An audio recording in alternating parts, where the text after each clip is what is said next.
month after school. Maybe, what about inviting the student leadership to attend the board meetings and ask them to come at 6:30. Ask them to come at 6:30 when they all go to the session. And you guys will have time privately. We can even see if we can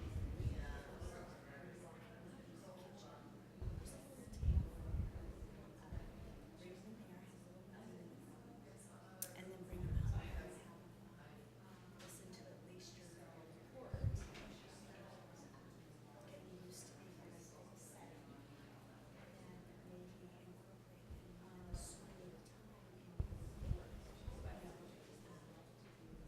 First report.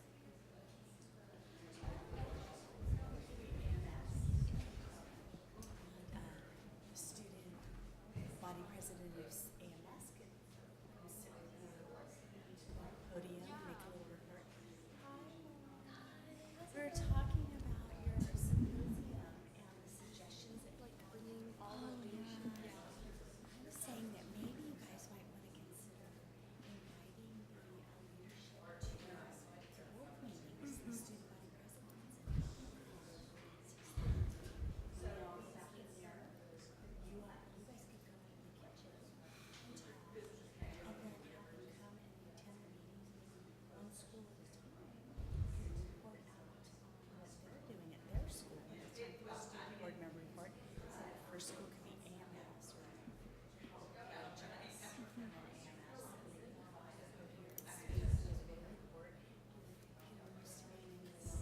setting and getting used to this public speaking. I think that's a really good idea. Yeah, we were discussing about having like our I know it's terrible.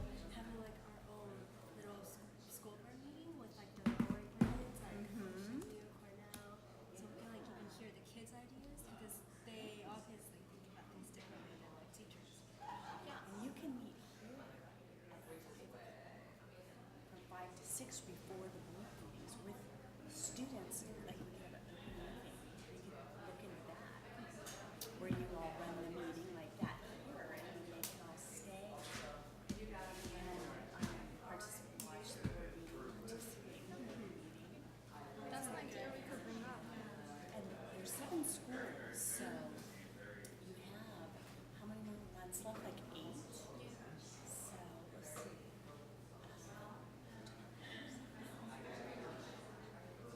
Yeah, about 8, because nobody wants to go to the June board meeting. So you got about 8, so you could actually have one meeting a month, say the second meeting a month dedicated to the students, having them come here, have them you guys can teach and stuff, they can present here. That would be, and it would get the student body along with us.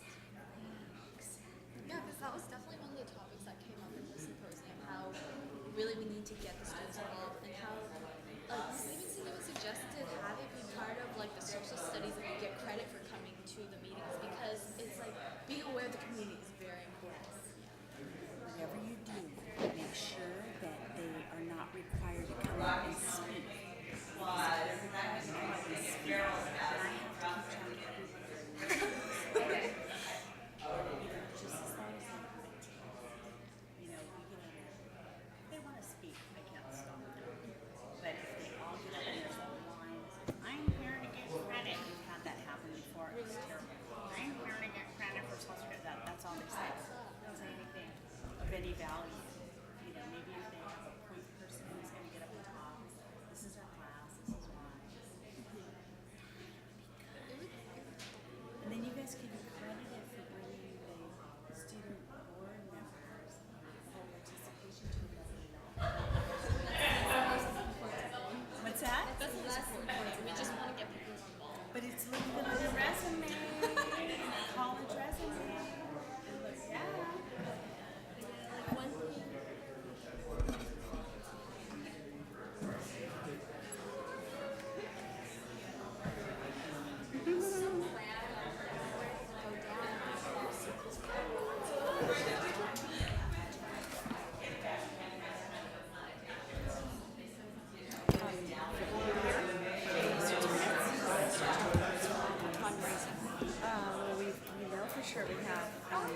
Marcia Schooner, and the gentleman with her, I'm not sure. Oh my God. They both look young. And the other people, I'm not sure who they are. Just I have to call them. Sorry. I can walk around and ask. So you'll be discussing like the other stuff, and I'll be discussing our school, right? Yes. Yes, so like we'll be like Jackie, are the restrooms still locked? Yes, you got to go all the way down. All the way down?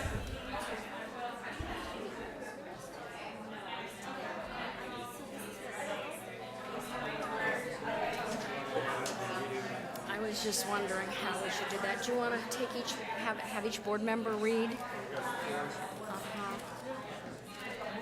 Yeah, I think it might be more fun.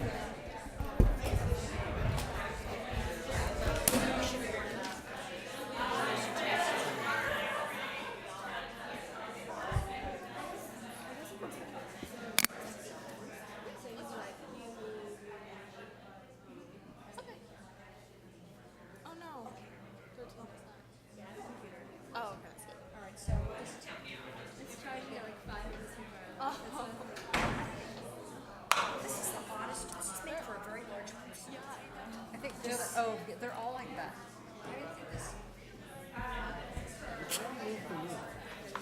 Maybe underneath.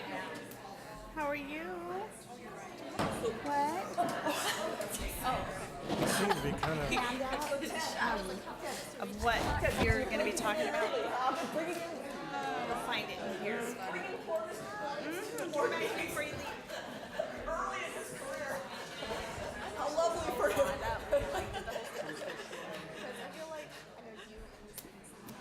Microphones are kind of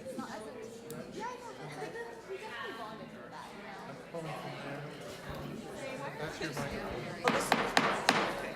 Okay, we're going to reconvene to open session, the regular meeting of the Albany Unified School District for Tuesday, September 24th. May we have a roll call, please? Student Board Member Chen. Here. Student Board Member Lee. Here. Board Member Rosenbaum. Board Member Maris. Here. Board Member Lowe. Here. Vice President Knight. Here. President Black. Here. Now, for those who wish to participate, we will recite the Pledge of Allegiance. Ready, begin.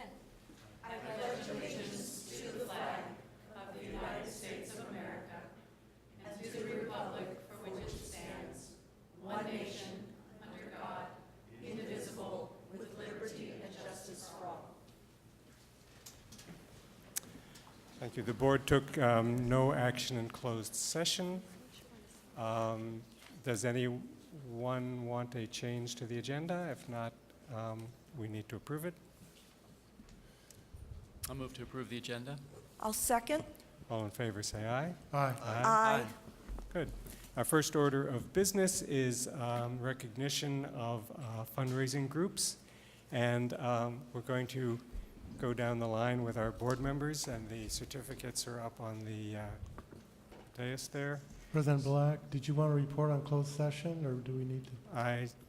Did I you not say did? that? I missed it, sorry. It was quick. Okay. It's up to you. I did, Alan. Thank you. Okay, thanks.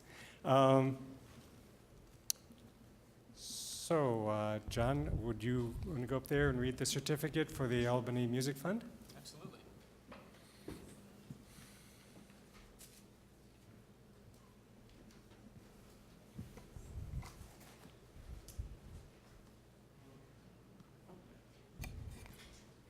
Great. This is an honor to do because my kids are getting into music, playing trombone and piano and so on. So this is a certificate of recognition awarded to the Albany Music Fund in honor of the commitment and dedication to the students of the Albany Unified School District. And we extend our warmest regards and sincere appreciation. Do we have a representative of the AMF?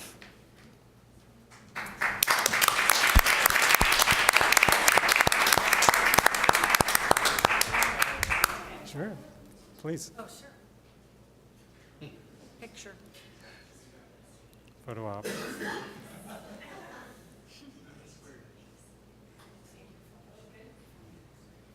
I don't know if you remember that last year when you gave AMF this very nice recognition, I had no idea that I was supposed to say anything, so I didn't. And Spencer spoke for the Albany Music Fund in a weird turnaround of events. So today I'm going to kind of make up for it, but I'm going to talk fast. So I just want to say thank you so much, Marla and the school board, for the nice words about Albany Music Fund and for letting me have a chance to say a few words of my own. So in our 12 years, we've stepped in to support the district when it needed it, whether in the form of paying for FTEs as we did at the beginning, or providing sheet music, instruments, and general support for our excellent music teachers, which was what our focus has been the past year. I don't think anyone can argue that together, AMF and the school district have been able to keep music going strong in our schools. Because we see so many of our young vocal and instrumental musicians out in the community performing at events, it sometimes feels like we could never really lose our music programs, but actually it can happen very quickly. A 2006 survey before the crash found that more than a third of California public schools have no formal music programs, including almost 1/4 of California middle schools and almost 20% of high schools. All it takes is one deep cut, just a year or two of program suspension, and it becomes so hard to build back in that infrastructure, to recreate and rebuild a thriving program. It's important to have a strong community voice backed by generous community donors who will dig deep into their own pockets in difficult times to not let that happen. And we've been proud to be that voice and the source of funding when it's been needed. We feel like this is a very hopeful time for our schools. The board and the administration have done a great job of managing our budget during difficult times. Parents and taxpayers have stepped up, and so we hope that we are now in a position to talk not about preventing cuts, but about building towards the future. The more we learn about music education and arts education in general, the more we see how the best results, the truly inspiring results, come when everyone is engaged and involved. From students who enjoy excellent classes that flow one to the next so that they are always able to succeed, to teachers who have all the support they need to build a strong and collaborative program, to parents who have lots of opportunities to be involved, not just as audience members or even as donors, but as learners themselves, as advocates and supporters of their kids' interests outside of school. And of course, our leaders, administrators, board members, principals, who understand the value of the arts, who have a real vision for what arts learning should look like across all grade levels and across all sites, and who can help ensure that there is a roadmap for arts learning and that we are on course. I'm almost done. In music, Albany has some excellent assets. We have great teachers, not only skilled instructors, but big thinkers who are willing to work together to try new things. We also have some students and their families who are lucky enough to have had solid and consistent music instruction all the way through. However, our current students in grades 8 and below have not necessarily had the same experience. And if we want strong continued community support for our school music programs, these school programs must return to full strength as we move into what we hope are better economic times.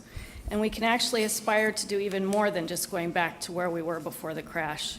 Instead of being content with staying out of the bottom third of schools that have eliminated music, we can aspire to raise all our Albany schools into the top third, providing sequential, standards-based music instruction all the way from pre-K through 12th grade. To us at AMF, that is the future we think is the brightest for our students, and that is the course we hope that you will chart with us. So. Thank you. Thank you. Thank you.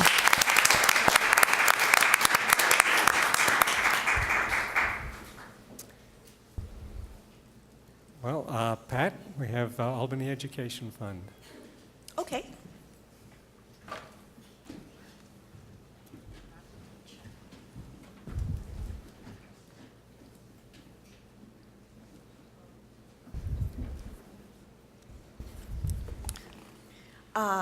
On behalf of the board, it is my honor to present this certificate of recognition to the Albany Education Foundation for your continued commitment and dedication to the students of the Albany Unified School District, with our warmest regards and sincere appreciation for your steadfast and continued work in supporting us. Our pleasure.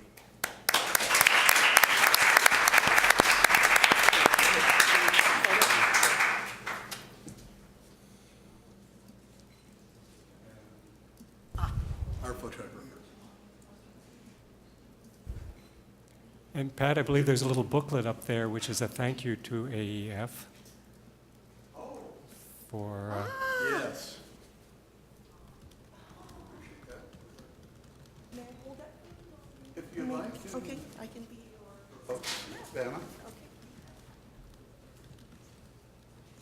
Alan Riffer. I'm here with Marcia Skinner, Rebecca Nemeth, and Peggy McQuaid from our board. I don't think that any of our other board members were able to be here tonight. Albany Education Foundation is starting its 19th year in support of the schools. And traditionally, we've done the mini grants and the field trip grants. This year, we've done something new. Last December, a longtime Albany resident, Elizabeth Bell, passed away. And she left the Education Foundation and some other local organizations money from her estate.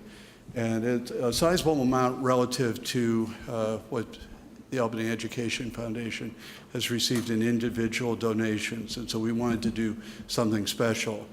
So we talked with Marcia Brown as Director of Curriculum and Instruction back last spring, and tried to generate ideas of something that would be a little bit out of our ordinary that would benefit the district. And what the Education Foundation Board eventually came up with in recognition of Elizabeth's bequest was grants to each of the school libraries, children-centered transition kindergarten through the elementary sites, middle school, high school, Mac High, at $1 a student a year for 5 years. So yesterday and today, we had the pleasure of going around, and David Farrell and I were at several sites along with Peggy, who documented them, and I think we've hit all the sites between yesterday and today. And so they now have gift cards in the amount for the first year of the 5-year program. And then that tails into the second piece, which is Barnes & Noble, as a national, international organization in support of education and schools and libraries and so on and so forth, has book fairs that act as fundraisers. And so on October 12th, there's a book fair at the local Barnes & Noble with an ID number that if purchasers identify themselves as supporting the organization, we get a percentage of the sales. And the percentage gets larger, dramatically larger, with the volume of sales on the day. So we hope that there will be lots of purchases. We've encouraged each of the librarians, because of the snowballing effect, to make purchases on that day. We'll also be back on December 7th for another book fair day at Barnes & Noble. So make a note of October 12th and December 7th, and all the folks watching on cable or on the web, please as well for support. For the other part of our program, the recurring part, field trips and mini grant, we do have a change this year, but that will be felt by us and the staff, because we have moved from the paper, burdensome, administratively cumbersome process for grant application to online, web-based applications. And that seems to be going well, except for the email filters that the district has, which keeps the Education Foundation from actually communicating with the teachers. But we think we've surmounted that through the help of the technology staff. So we're fighting through that, but we hope that we're getting to the end of that. So we will be continuing the field trip support and the mini grant support that we have had for the past many years. And the way that we're able to do that largely is through the Chocolate and Champagne Gala, which I think you've all supported. And so we hope to see you there February 1st, when we will have that once again at North Bray. And the other event that we enjoy so much when we get you all to be there is Celebrity Scoopers for the Scoops for Schools, and the wonderful art and music programs from the sites that are there. This year it'll be Sunday, April 27th. So we look forward to seeing you scooping on that date.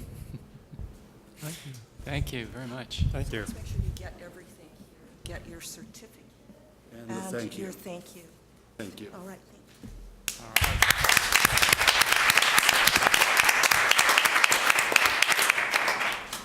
Alan, will you read the certificate for the Albany Education Giving Campaign?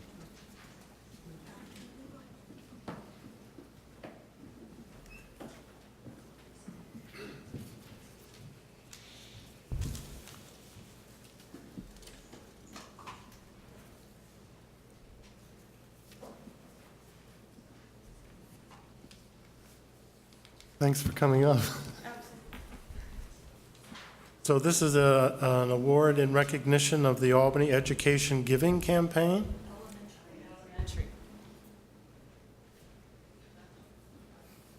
Yeah. That's right.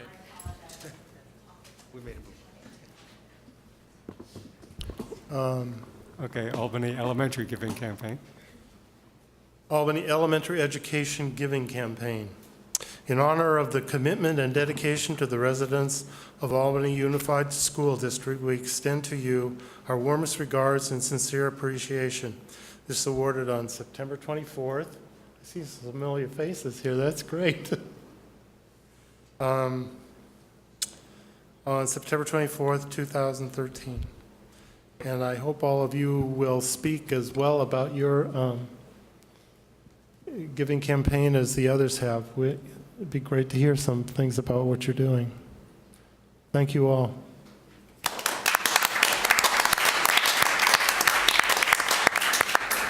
Alan, did you get a photo with him? Okay.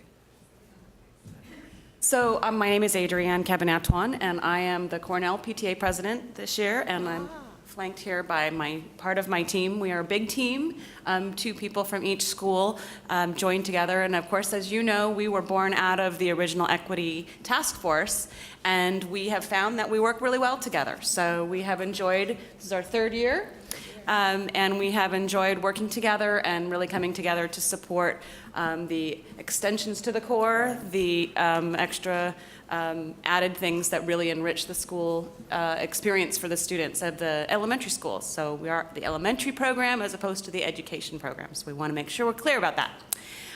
But certainly we're proud to be able to do it again, and we've pledged this year again to raise $75,000 to really go back to all 3 schools, and we're thrilled to be able to try and do that. And so our campaign launched last week, and we're looking forward to those donations.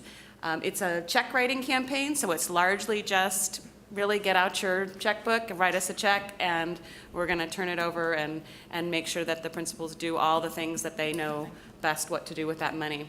I think the thing that I want to be able to say to you as a school board is that from my perspective and from the perspective of our PTA at Cornell, and I am sure that my team will echo this, we certainly would like to see the school district begin to pay for these programs as opposed to the parents paying for these programs. We believe that these are part of the well-rounded education that the students are entitled to, and we want to see the school board put those in as priorities again. So thank you.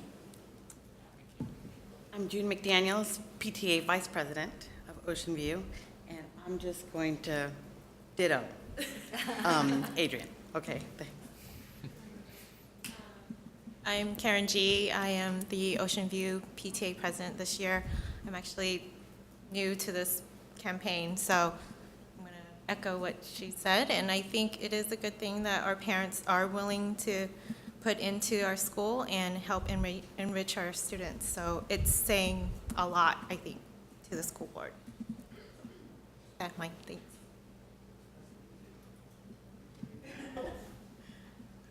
Hi, I'm Kim Trutain. I'm the Vice President of the Marin PTA, and I'm also new to the AEGC committee. But I've been the financial secretary at Marin for several years, and so I was the lucky one who got to deposit all of these checks that came in for AEGC. And I just want to point out for anyone who's not familiar with the model that what this group that came out of the Equity Committee finally decided to do was to team together. And so we raise money from all of the parents into a common pot, which is then divided according to head count at the schools. So I think it's a beautiful piece of teamwork that we all get together, we fundraise at the same time, we use the same materials, and it benefits all of our elementary age children. Thank you. Thank you.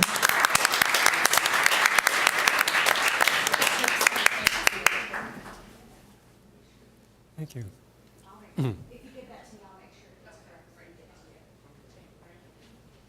And Ron, we have SchoolCare coming. I just want to thank you for the description. This is a relatively new fundraising campaign, and it's getting a great start for a very worthy cause. So thank you again.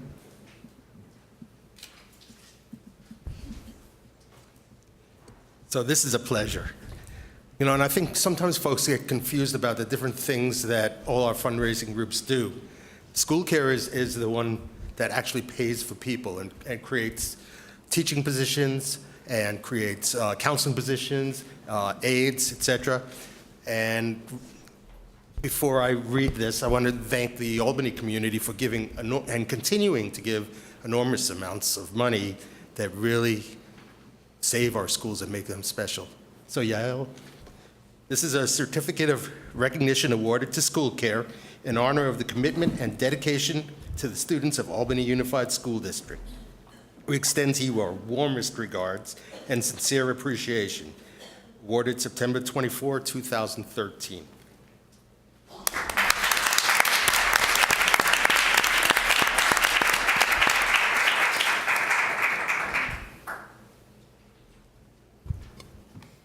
Thank you, everybody. I am Yael Bloom, president of SchoolCare, and I think I'm echoing that I am honored to be in such a generous community, because although the SchoolCare board members and volunteers do a lot of hard work to raise the money, it would not be possible if our community didn't make their donations.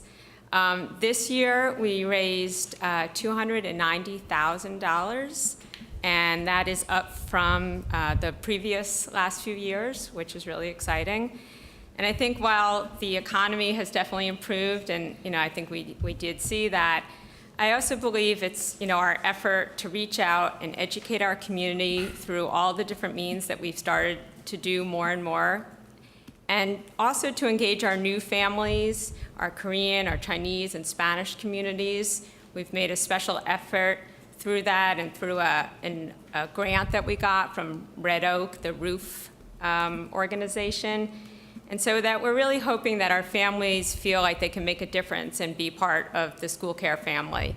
And I think we are seeing that happen. So we're really pleased to see that all this money goes to the highest priorities, as noted by our community and our principals.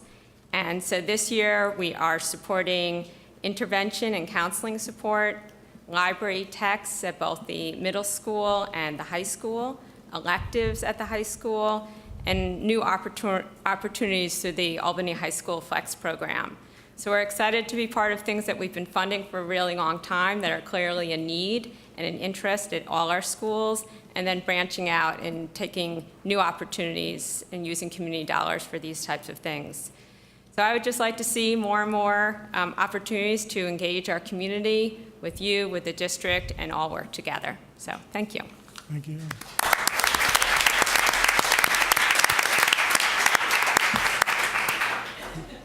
So on behalf of the school board and all the people of the Albany community, greatest thanks to all of you for all the hard work you do to help the Albany schools keep moving forward. At some points, we would have been moving backward if it weren't for the work you people do, and we are truly grateful. Well said, Paul. Very nice. Okay. So I think that brings us to the consent calendar.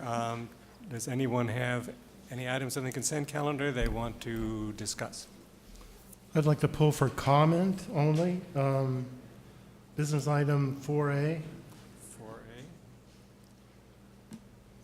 Okay. Any others? I have a comment on 3A. Anything else? Okay, well, I'll start with mine then, because 3A comes before 4A.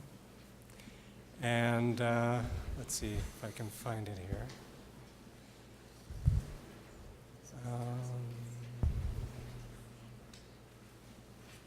Okay, I just wanted to read this. This is on page 37, Board Bylaw 9323.2.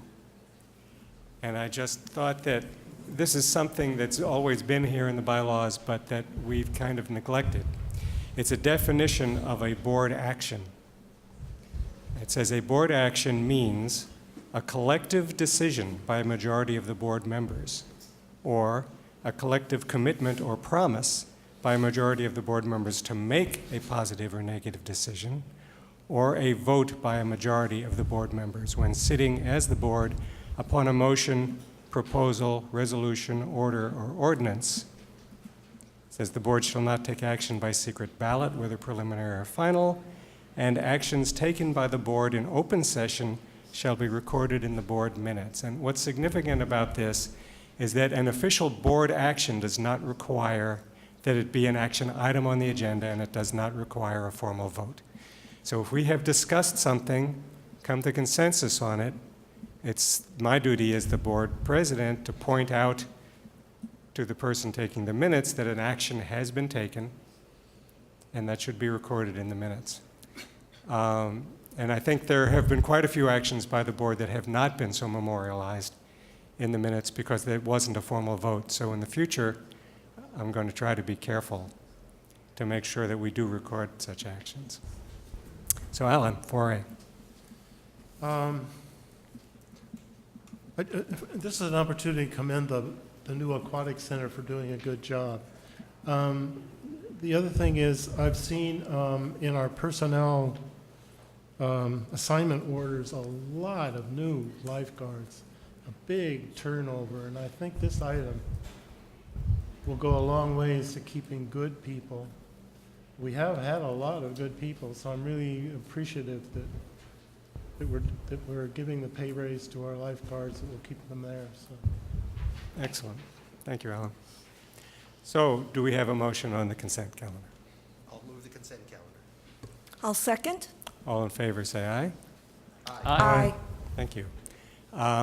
Student member report.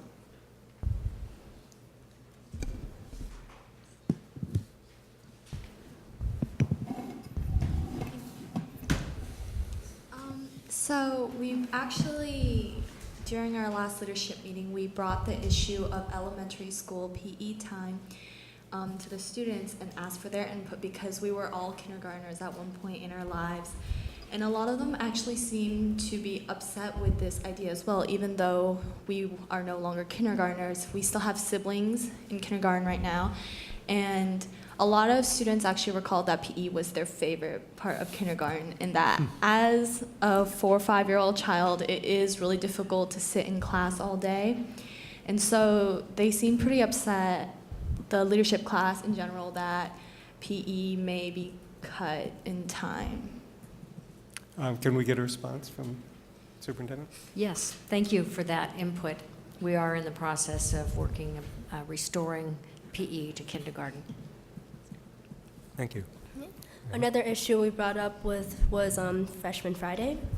And although some seniors in our school, including a couple in the leadership class, believe that Freshman Friday was just a ritual. It's just something that happens in our school. Other leadership students report that there have been stories of eighth graders who were mistaken for freshmen. And they believe that it was a really serious issue because 8th graders should not be involved in this high school ritual, which shouldn't be counted as a tradition to start with. But I'm sure Mr. Barone, Dr. Barone, and Mr. Williams will be expanding on this later on in meeting. Was there any concern about the dangers that could be inherent in this kind of activity? Ron, is your mic on?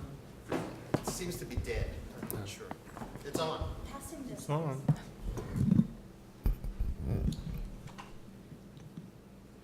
So did people hear my question? No, I couldn't. My question is, were any of the students that you talked to in leadership concerned with any, possible ramifications beyond it's not nice and that it might be actually dangerous? Well, of course, some of the eggs last year were frozen. Oh. But because I haven't been involved, and I don't think any of the leadership students were egged or have egged students, I don't think just us alone would probably know the full picture of the danger of egging. But it is an issue that I think we should definitely explore, especially me and Chelsea. We should go around the school, trying to see what really goes on. That's great. That's great that leadership is taking a proactive approach to addressing that and sort of defending the needs of the most vulnerable and the younger students. I commend you for your efforts. And we have a report coming up, I think, which I'm really glad to hear. But I'm really glad, again, because, students are in my mind, are the ones that can make a difference and change this kind of behavior. So thank you.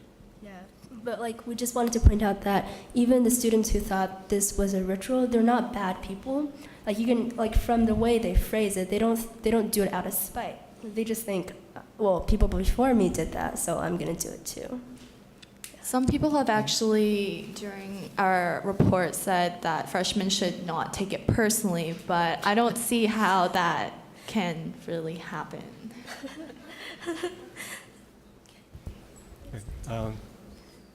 Anything else? We also discussed about the later start time during leadership, because this year at Albany High School, we pushed the start time from 7:40 to 8. And it seemed as if the students that go home immediately after school did not seem to mind very much. It was mostly the students that were involved in extracurricular activities that were a little upset, because there are students that travel to other cities like Oakland and San Francisco to attend extracurricular activities. And when these activities are at 4 p.m., it's really difficult to make it on time. A lot of the sports students also seem to be upset because they used to only have to miss around the last half an hour of class or so to attend meets, but now they miss almost an entire hour, which is very difficult, especially on dates where they have to make up exams. And it seems as if some sports have pushed their practices to 6 a.m., which means some students actually have to get up at 5:30 to attend these meets. And for students coming from out of Albany, the traffic is difficult, even coming from the El Cerrito High direction, because of conflicts with the middle school. Thanks. I think when this was put into effect, we had a period we were going to use for evaluation, and then we were going to reconsider. Is that correct? Yes.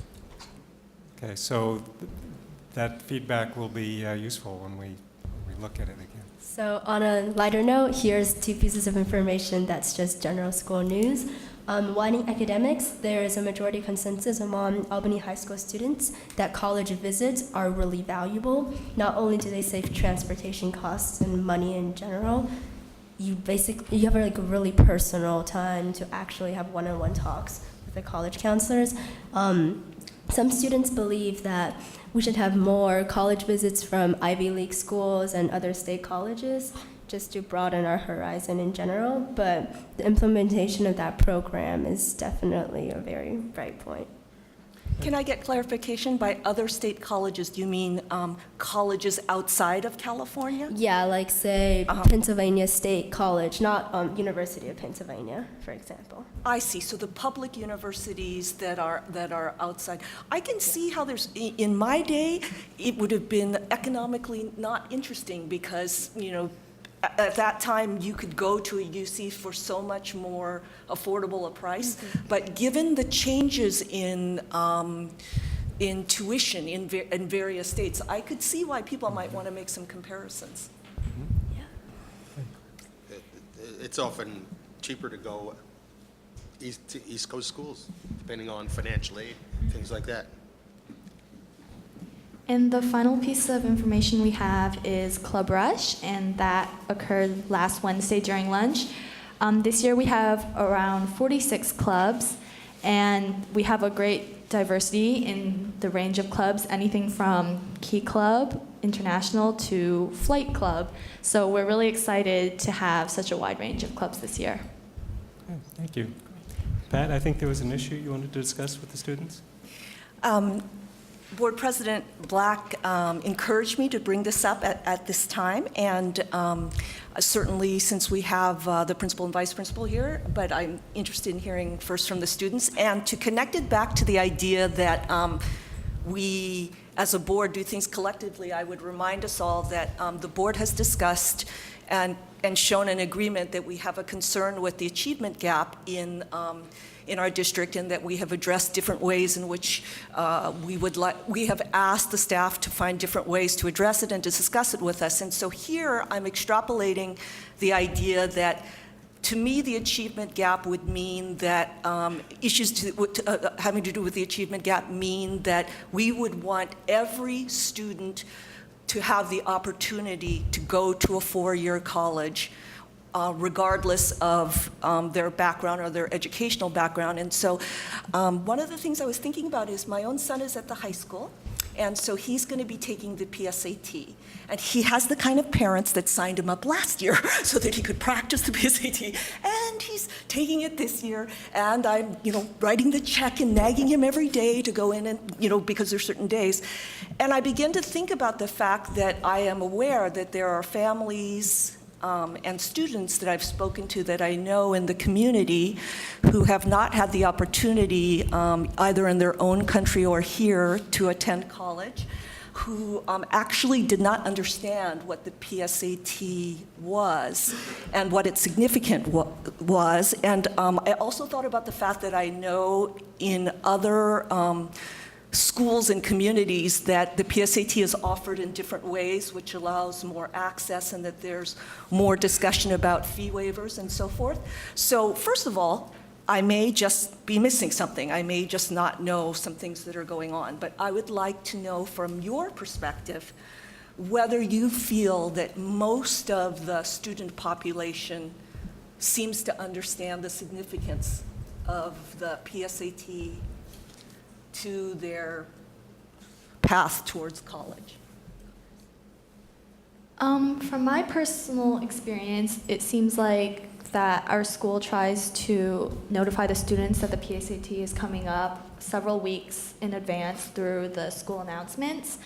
And I actually found out about the PSAT from word of mouth. So I think that's very helpful as well, that students should tell each other about its purpose and why, and encourage each other to take it, because the PSAT is a pretty important thing as well.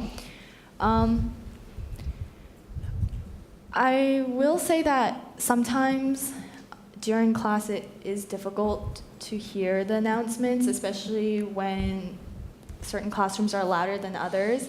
So I do think that we could try to make a way to publicize the PSAT a little more, because I believe that it's just certain groups of students that do know about it and they tell their friends, but I think that we could reach out to more students as well. Yeah, I believe what Chelsea says is really important. Actually, there is a club at our school called the College Preparatory Club. It is in its second year. And what the College Prep Club does is it gives students who might not have the said social circle a chance to learn about upcoming events like the PSAT, SAT, ACT, especially because, like Chelsea mentioned, word of mouth is so important. To ELD students, they don't get a chance to hear that. So I think publicizing that club too would be a great help. So since we're speaking about the PSAT, have we announced that we have 5 semifinalists national merit? Did we do that yet? It was in the patch that I just saw today. So that's something that comes out of PSAT. And in the patch this morning, it says Albany High had 5 semifinalists. Suzanne Becker, Samantha Chang, Naomi Hamada, Catherine Lee, and Jeffrey Shee. 4 girls and 1 boy. Yes. 4 girls and 1 young man. Good. Alan. I'd like to get a little clarification on this starting time problem. You're talking about 5 or 6 o'clock. I didn't hear it all. 5 5 or 6 o'clock coming to school? That's for certain sports teams. Oh, sports like, teams. Okay. Some sport teams just had early morning practices. Like I'm aware that since last year, swimming had 6 a.m. practices, but I heard that some sport teams are actually adding that as well. We weren't given the exact sports, but we could find out. I only know that for the swim team, the coach was a little annoyed because of the fact that a lot of his swimmers were coming late, so he decided to move the after-school practices to morning practices, and that means students have to wake up even earlier to go to the morning practices. And at least in their opinion, of course, they believe that it kind of defeats the purpose. But then that's only the opinion of people who have extracurriculars after school. Because we went through a long discussion about early start times, taking away sleep from students, and we tried to move the start time ahead a little bit so that would improve the ability of students to listen and understand, having had better sleep. So this is of concern. So, thank you. Okay, thanks, Pat. So this isn't on the agenda, so I don't feel it's appropriate for me to pursue it at this point, but I would like the board to consider maybe asking the staff to give a, really this has to do, of course, with the fact that we have very large student to counselor ratios, which is no fault of the counselors or ourselves. But I would wonder if the board would be interested in having a report on what kind of outreach and education is done for college preparation. And I, in particular, am interested in seeing what kind of outreach is done for families who have students who may be the first generation to attend college in this country, having to do with the access to the PSAT, access to fee waivers, and so forth. That brings up, I think I'll save it for board and superintendent comments, but a concern that I've put out to the superintendent that I think she responded to about, counselors and staffing, and, particularly I'm concerned about counseling for our flex students and not having full-time counselors on, but breaking them up, and if that has an impact. So that could be part of the report you're asking for. Is that an action item? We just need 2 board members to agree that it should be put on the agenda, and it will be put on the agenda. At the end of the meeting, we'll discuss it, or? I think several of us agree already. I think we have more than 2 board members. So great, thanks. We'll put that on the agenda. Thanks. Anything else for our students? We talked more than they did. Yes. Sorry. Well, since the topic's already come up, I wonder if the board would allow us to move item C up to be the next item, the Freshman Friday report. Can we get it? To have mercy upon our new vice principal, I think that would be an appropriate. I second. And then folks can go home. Yeah. Okay. Yes. That's all right with the board? Yes. Mr. Goins. So that Mr. Goins doesn't think that we'll be asking him to arrive at every board member to have a discussion with us. We appreciate you being here. So I did provide a report regarding Freshman Friday.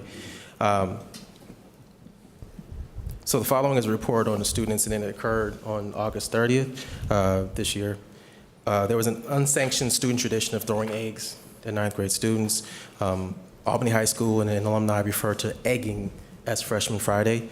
Despite multiple warnings via the school public address system on August 30th, 2013, a student was actually hit in the face with an egg, per the statement written by the victim.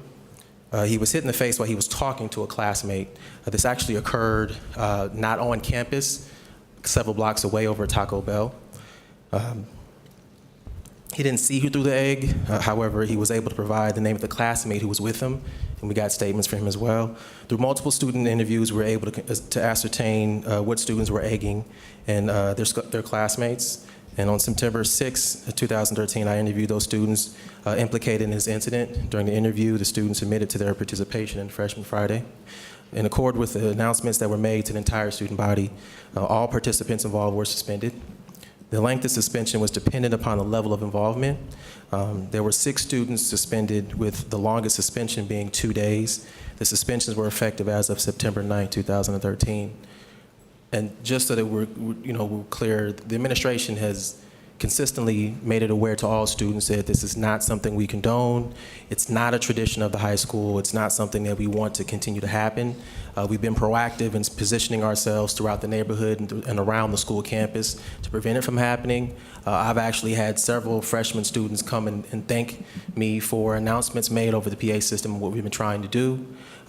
Since we moved as quickly as we did to deal with the students who did participate in egging, we haven't had any incident as of yet, and we're still extremely vigilant in trying to prevent this from happening again. Thank you. Ron?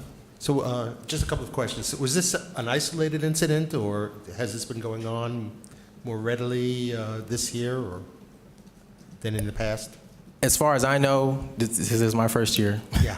But as far as I know, thus far this year, this was the first and only incident. Again, we were proactive in immediately jumping on it, making sure students knew we were not condoning this and what we would do in the event something like this did happen. I personally pulled in several individuals to let them know, okay, this is our stance on this. Speaking to your peers, make sure they understand this is not something that we condone and will not allow at Albany High School. I made announcements over the PA system to make sure that all students understood this is not who we are as a high school. This is not who we are as a community. We do not want to condone this at all.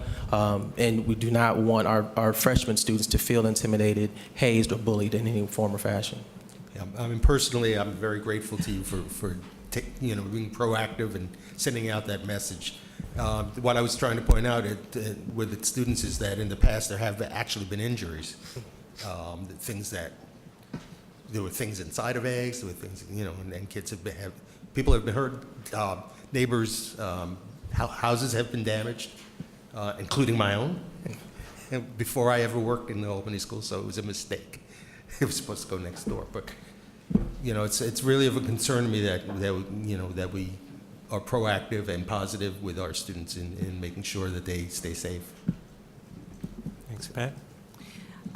So I want to thank you, too, for your vigilance. Members of the community and students have mentioned to me at various times that, that I'll follow up on what the student board member said, which is occasionally they will see seniors driving up and down Brighton, which exacerbates the issue that there may be issues for the middle school students, but the superintendent has assured me that you'll have good contact with the middle school administration. But the second thing that I have also heard in the past is that there are similar kinds of behaviors at other local high schools, and that sometimes those individuals will come to Albany. Mm-hmm. And so I don't know if you have maybe informal contacts with nearby schools administrators just to check and make sure that they also are on the same page as we are.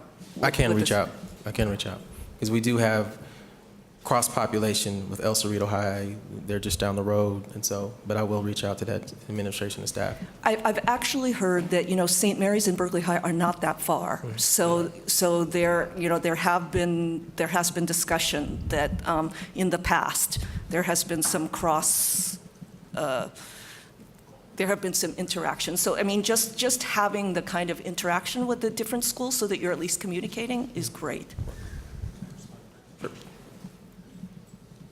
So in the 7 years that I've been principal at Albany High School, we have never had any report of any egg incident that involves students from other schools. So that's a rumor that maybe went on sometime in the past.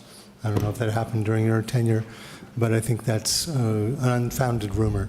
I also want to say that seniors, while they are perhaps in this so-called tradition, which we find to be not a tradition, we find it to be an assault, and we use that language, and which is part of the basis of our pretty hardcore response with the suspensions. In fact, in this particular case, this year, seniors were not the perpetrators. So, you know, I mean, just want to take some of the load off the seniors, because we've been spending a lot of time talking with the seniors as leaders of the school, that they are really role models, that they are more mature, and that's the kind of line and the tactic that we're taking with them, and they've been very responsive to that. And so I want to be sure that we're not condemning a class because of perhaps some past transgressions. That sounds great. I think it's fine that you have not actually had any evidence of it. I don't think it would hurt to reach out to the other schools informally to see what is going on. I mean, they have homecoming events, and they notice what's going on. It wouldn't take a lot of time, and we might all learn something. We have done this in the past, both with El Cerrito and Berkeley High School, very informally, collegial with both principals. And so we have had these conversations in the past, and we'll continue to do so. Excellent.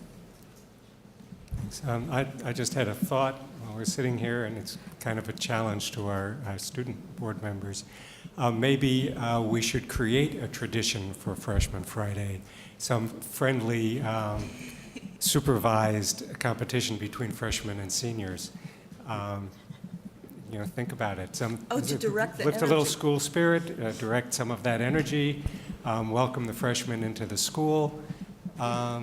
Something that the school could get behind and that nobody would be injured doing. Or even buddy systems, where you would have some of the freshmen buddies. I'm hearing some laughing to my left, so. Yeah. Freshman senior teams, maybe, something. Yeah. Actually, student board member Chastity and I have been talking about a possible solution would involve bonding time between seniors and freshmen, like right when school starts, like similar to the buddy system, because we feel like when seniors understand that freshmen are like our little siblings, our little babies, right? We shouldn't do anything bad to them. This would develop a better feeling of like there's no difference between us, even though we're different ages. That's a great idea. Like a workshop thing at the beginning. Thank you. Alan?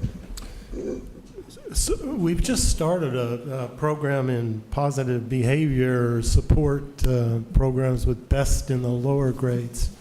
And hopefully that will start carrying through. And I think that those programs can also be placed in the high school as well as. And the students who are coming up from middle school and the elementary schools will feel more comfortable with, supportive, positive behavior towards their fellow students. And part of that is this buddy system and mentoring by upperclassmen. So I think there's a lot to gain from the best practices program too. There may be some ideas in there that could be used. Good. I've worked at schools where there were buddy systems actually before school actually opened, and every senior took a freshman. It works very well. That's a great idea. I mean, I think the 8th graders have enough of a hurdle academically to step into high school. So just whatever we can do to support the freshmen to feel more comfortable makes sense. Good. Well, thank you. I look forward to seeing what leadership comes up with. Thank you for your report. Thank you. Facilities master plan update. Yes. We have Sarah here from WLC, and Leo, I don't know if you're going to hop in or whether Sarah and I will do it. Hello, everybody.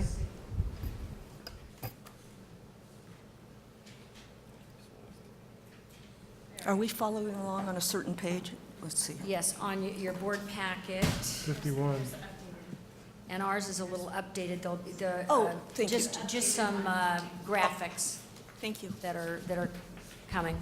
So tonight, we're here to give you an update on the facilities master plan process that we began last spring.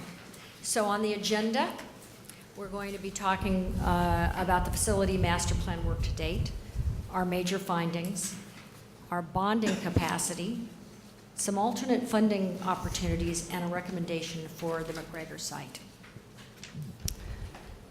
Hello, everybody. My name is Sarah Pasalko. I'm with WLC Architects, project designer. So far, our work to date with the facilities master plan has included site assessments by both architectural and engineering teams. They walked every site and looked at the basic functions of the buildings and how they were performing. We also had site committee, staff, parent, and community meetings. And this is basically to get information from the site experts, the people who use the sites every day, who know the buildings and know the shortcomings and can inform us on what those are. And finally, the draft of the facilities assessment is currently under board review, and it's a pretty big and detailed document. So the needs assessment priorities. And Sarah's going to take that. Excuse me. When we look at each site, we look at it with a prioritization. The first priority, of course, is student and staff safety, making sure that the facilities are up to code and are safe for both the students and the staff. Secondly, it's building functionality. Are the systems performing the way that they're supposed to be performing? Are they efficient? And will they be efficient for the next 20 to 30 years? And lastly is education suitability, and it's only the last priority because it's the hardest to measure, and it's looking at whether or not the spaces are performing at an education level. Are the students able to learn in those spaces, or is the staff able to teach? So, major findings, and this is why we're bringing this to you midway through the process. We're going to lead to a recommendation tonight for one of our facilities. Mm-hmm. But we thought we'd better bring you up to speed on where we are with the facilities and what we've discussed at the Facility Steering Committee. So we've found that we have significant problems at Albany Children's Center, the district maintenance building, and that is currently under discussion as to what we are going to do, and the Facilities Steering Committee has not yet made a recommendation.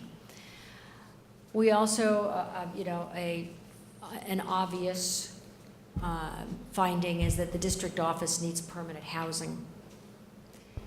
Cornell Elementary needs additional classrooms. And as part of that discussion, the Facilities Steering Committee has looked at preserving the Solano frontage, which is currently the YMCA, is leased to the YMCA, and we have one classroom, Cornell classroom, on that frontage, but preserving that frontage, not doing anything with that frontage except to expand the Cornell footprint. So in other words, be able to add additional classrooms at Cornell using that space as part of our consideration. The first elementary school we're going to look at is Ocean View, and it's actually in pretty good shape. Under the first priority, there are some concerns about seismic conditions and creating a seismic retrofit project, and there's no danger involved. It's just that if we're looking at this site for the next few decades, it needs to be brought up to code. And that would then trigger all the other code upgrades like ADA and Title 24, which leads into building functionality. We want to make sure that those systems will stay efficient for the next series of years. Third priority, the staff and students, well, basically the staff, they're pretty happy with the spaces. The spaces are serving their needs. They're some of the most well-lit classrooms in the elementary schools because of those clear stories, so they're pretty good.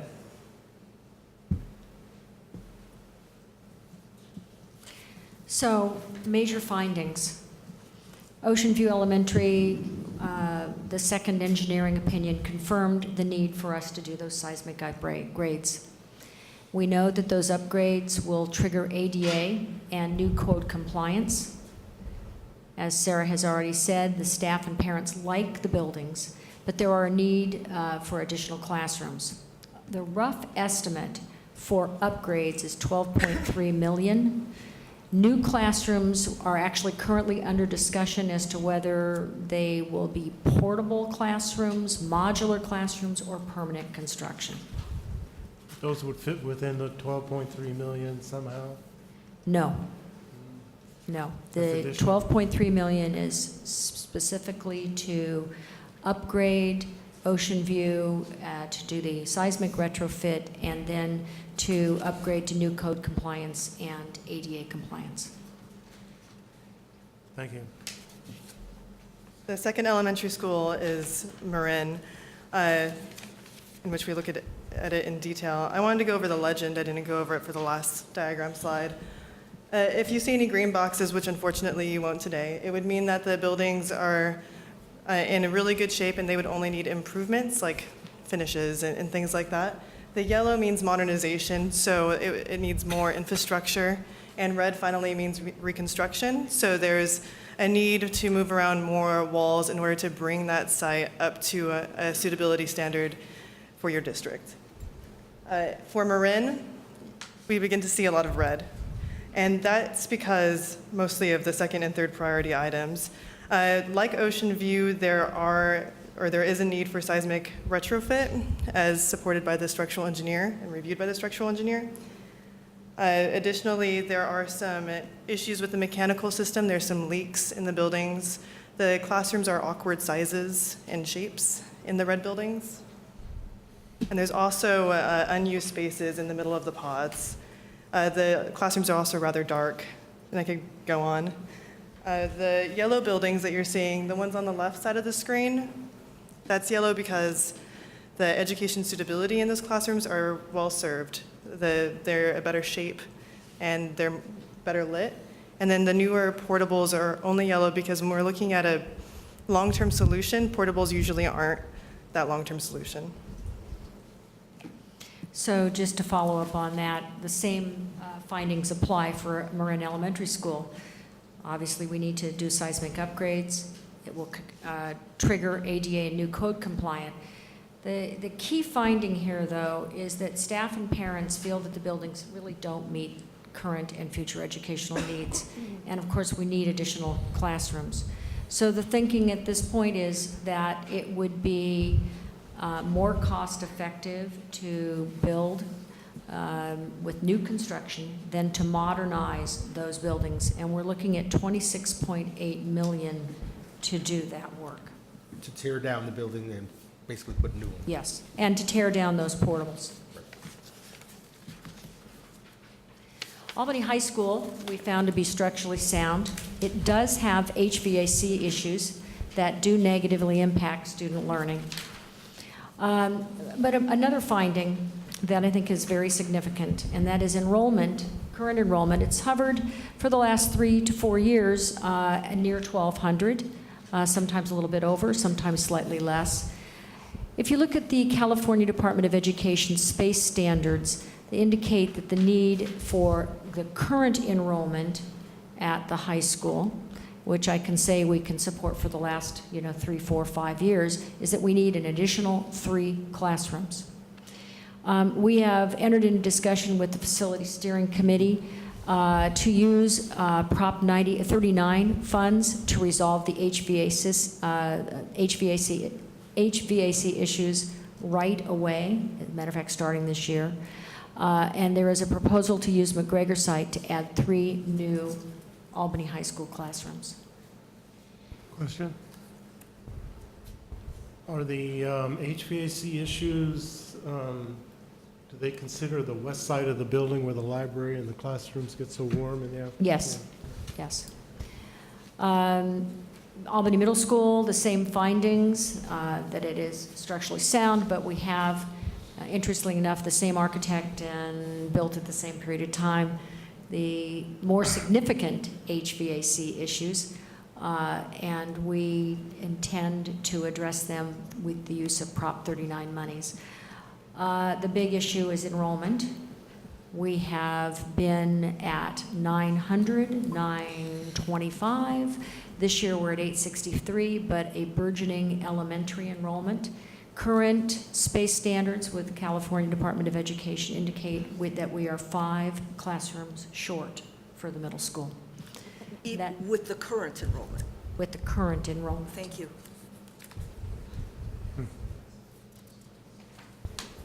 And this is why we're really here tonight. McGregor High School. As you can see on McGregor, there is a lot of red, and this is for a number of reasons. The first priority being student safety. Like the other sites, there is a need for a seismic retrofit. There is currently no working fire alarm on site, and there's been something instated in replacement of that. And of course, that triggers all sorts of ADA and other code upgrades. For building functionality, this facility is in pretty rough shape. There's been a lot of HVAC issues. There was an abandoned radiant floor heating system, and they replaced it with furnaces, which would be fine, except that they don't work properly because they have undersized fresh air intake. So not enough air is getting into them to actually perform their job well. There's issues with plumbing and also electrical. The lighting's poor, creating poor learning environments. And there's a lack of technology infrastructure, which is creating a lack of flexibility. So when we're thinking about 21st century education and where education is going, these spaces aren't very suitable for that need. So the major findings are that we have found the high school to be structurally and mechanically deficient. We have McGregor High School. McGregor High School.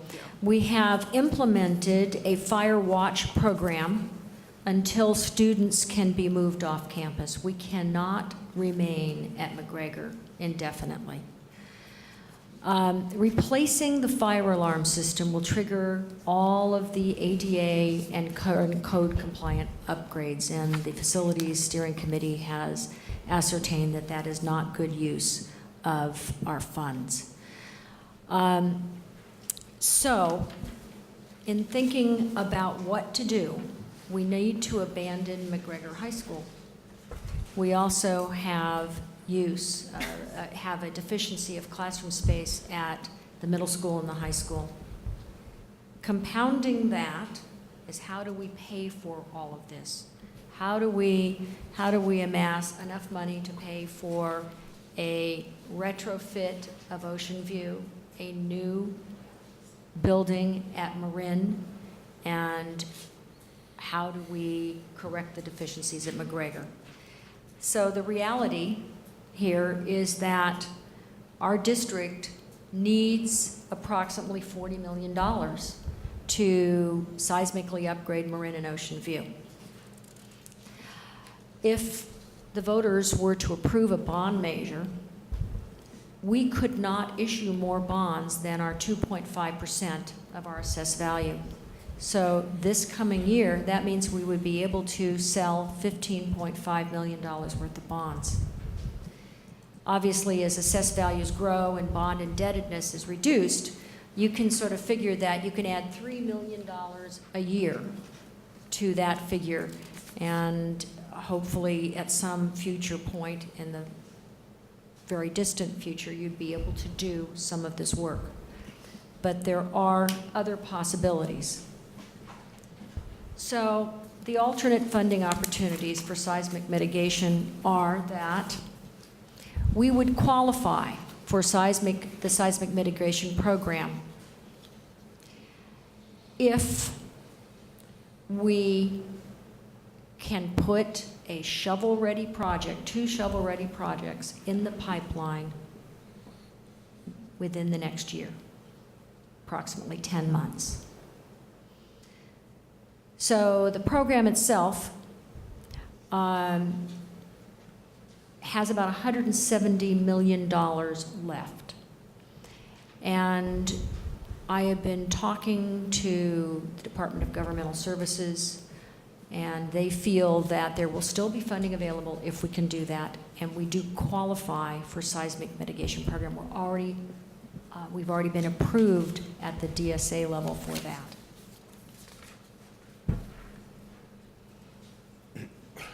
So could I clarify Yes, let me go back. Yes. my understanding of that? So then, in thinking about hurrying in order to, which makes sense, to access these monies, that would only be one step in the entire modernization facilities plan. It would just pay for the seismic upgrade, but not. No, it would pay for seismic upgrade, code compliance, and ADA upgrades. But not additional creation. Not new classrooms. But not new classrooms. Right. Okay, so you would separate those into phases of, Exactly. okay. So what I didn't understand when I read this is the numbers that we need to do just that work, and can Is we get that? approximately 40 million. Right. So, do you feel that we could actually get that 40 million in this process? well, let's talk about why this is a step A, step B piece. Okay. If we can get in the pipeline, that only gives us 50% of what we need. 50% of the 40 million. Right, because we would have to come up with a match. We don't have the bonding capacity to come up with the entire match. So we're 5 million or 4.5 million short on that. But the state CDE has determined that we qualify for financial hardship, which would then, the state would come up with the matching funds. We would not be required to come up with the match. Right. Now, the financial hardship program, obviously, we need to apply for at the same time that we get ready to have shovel-ready projects by the end of the year. One of the key elements here is that in order to qualify for the financial hardship, we need to have everything in our building fund encumbered. So we have $4 million that's sitting in our building fund that we got retroactively after we finished our pool, where we passed a bond that paid for the entire amount, knowing that the state didn't have any money at the time to help us with match. There was no money in any bond, state bond left.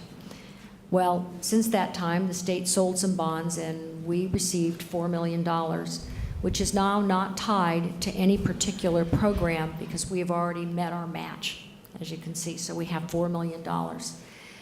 In order to apply for the financial hardship funds, we need to encumber that $4 million. And this is the recommendation that I want to come up with. So in order for us to access the seismic retrofit money, and in order to qualify for financial hardship, our recommendation is that we extend the contract with WLC to create the shovel-ready projects for Marin and Ocean View,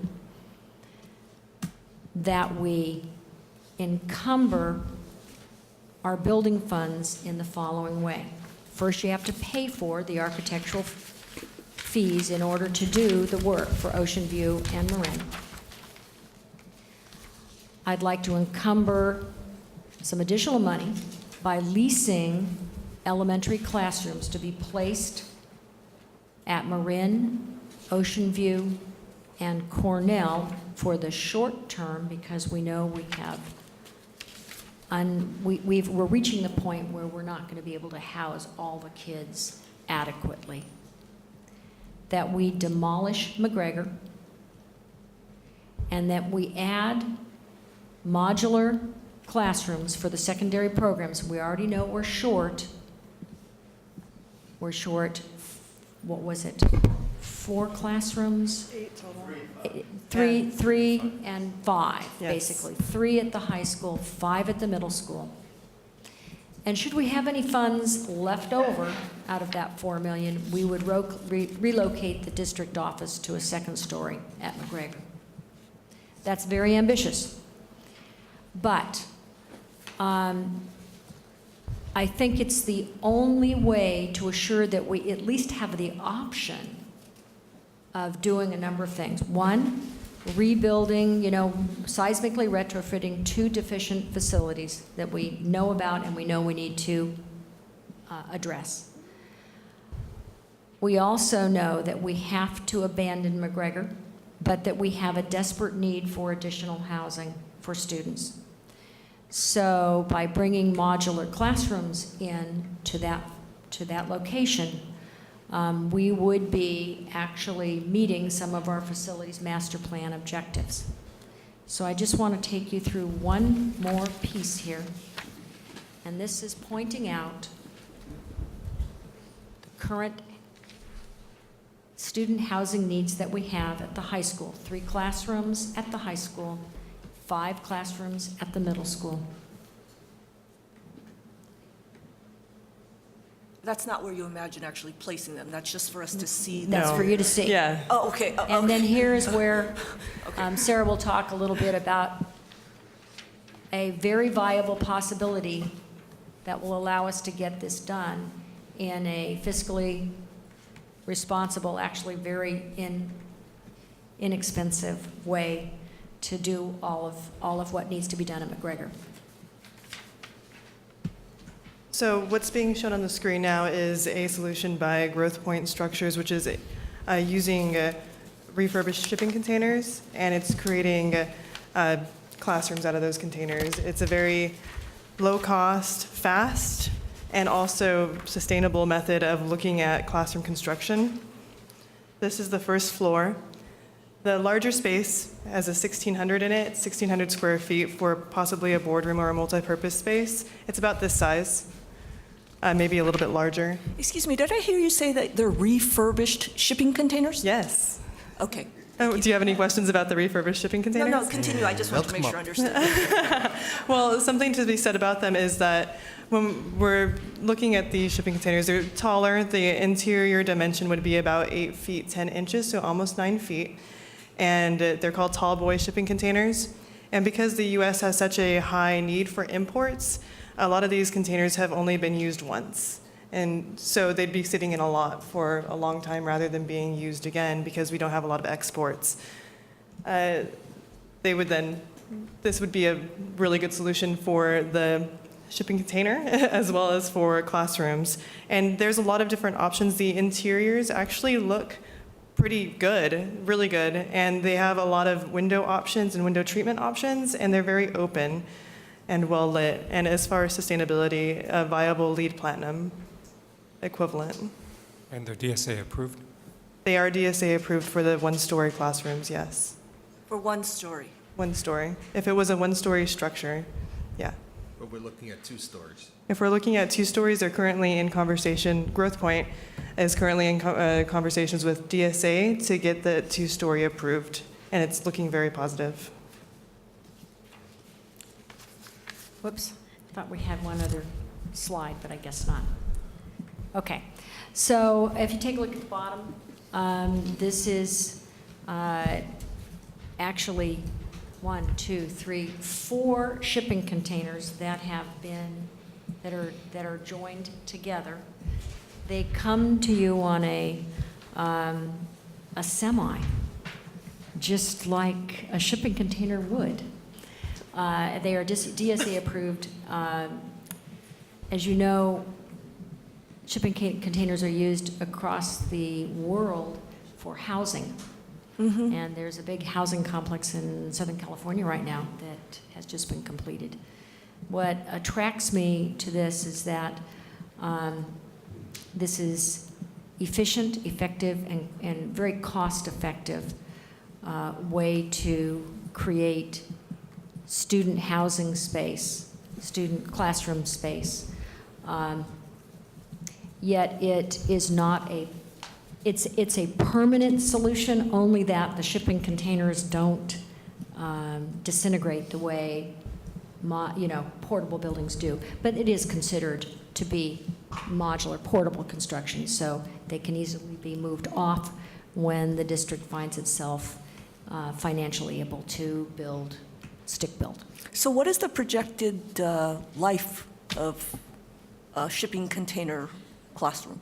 Very, very long. I don't know the exact answer. I just know that it's Corten steel, which degrades very, very slowly because they're made for being shipped across the ocean. But I can definitely So we don't follow actually up. have any baseline real data that shows that somebody's used these for 5 years or whatever? Not for classrooms, but for residential. housing. Residential, they've been used in, decades. Okay. Did you say residentially? Residential, yeah.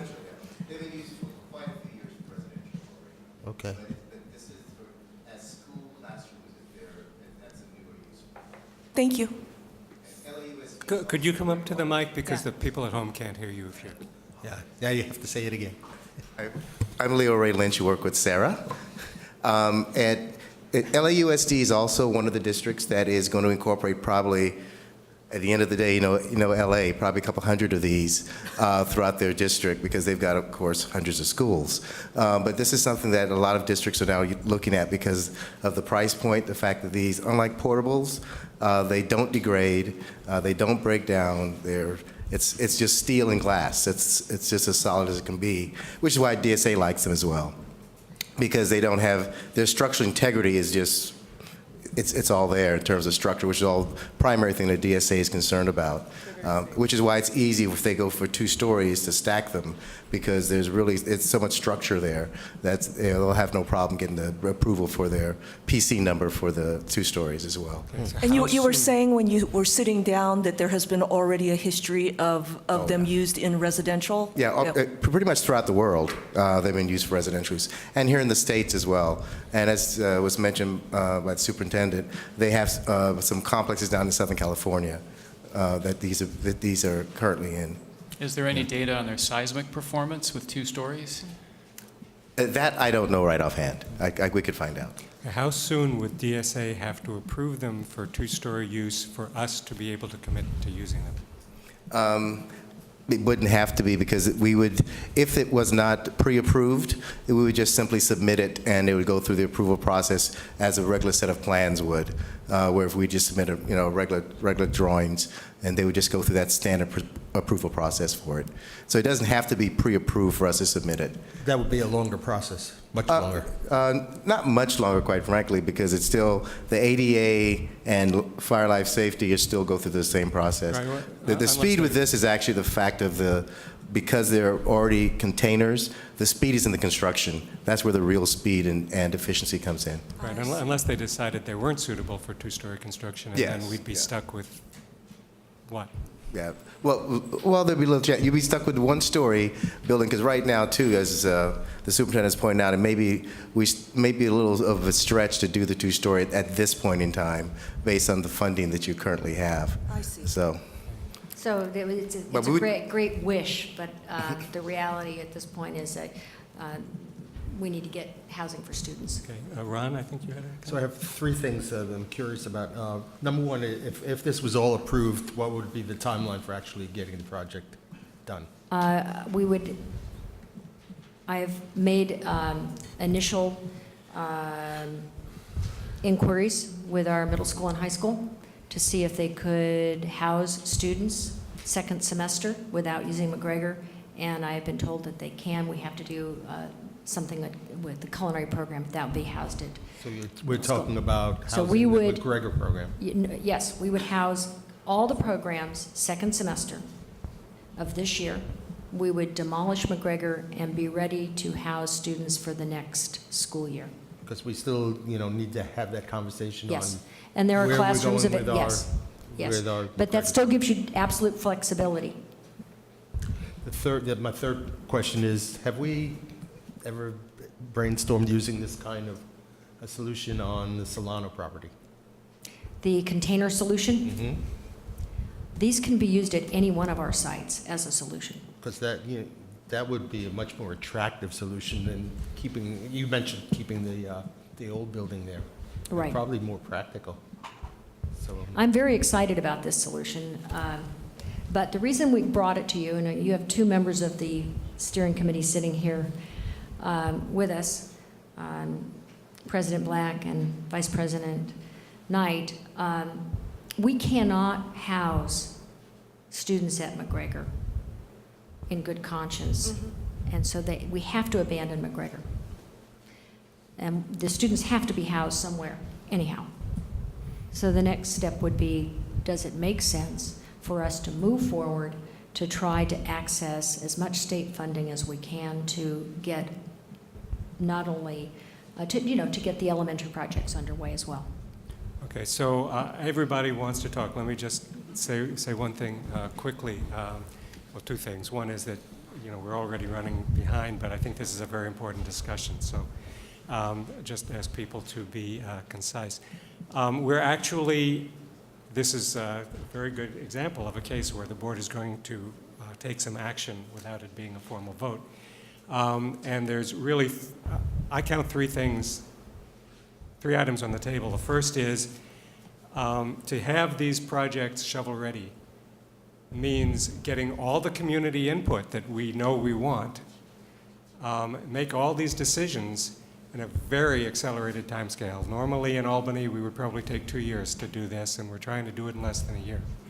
So does the board want to rush ahead with this with the understanding that if we don't, well, you know, my feeling is we have a fiscal responsibility to try to do this, because otherwise we don't have the money to do the construction, but the board needs to weigh in on that. That's one. Two, do we want to use WLC for this, which is kind of shortcutting the process of going out for bids and looking for an architect?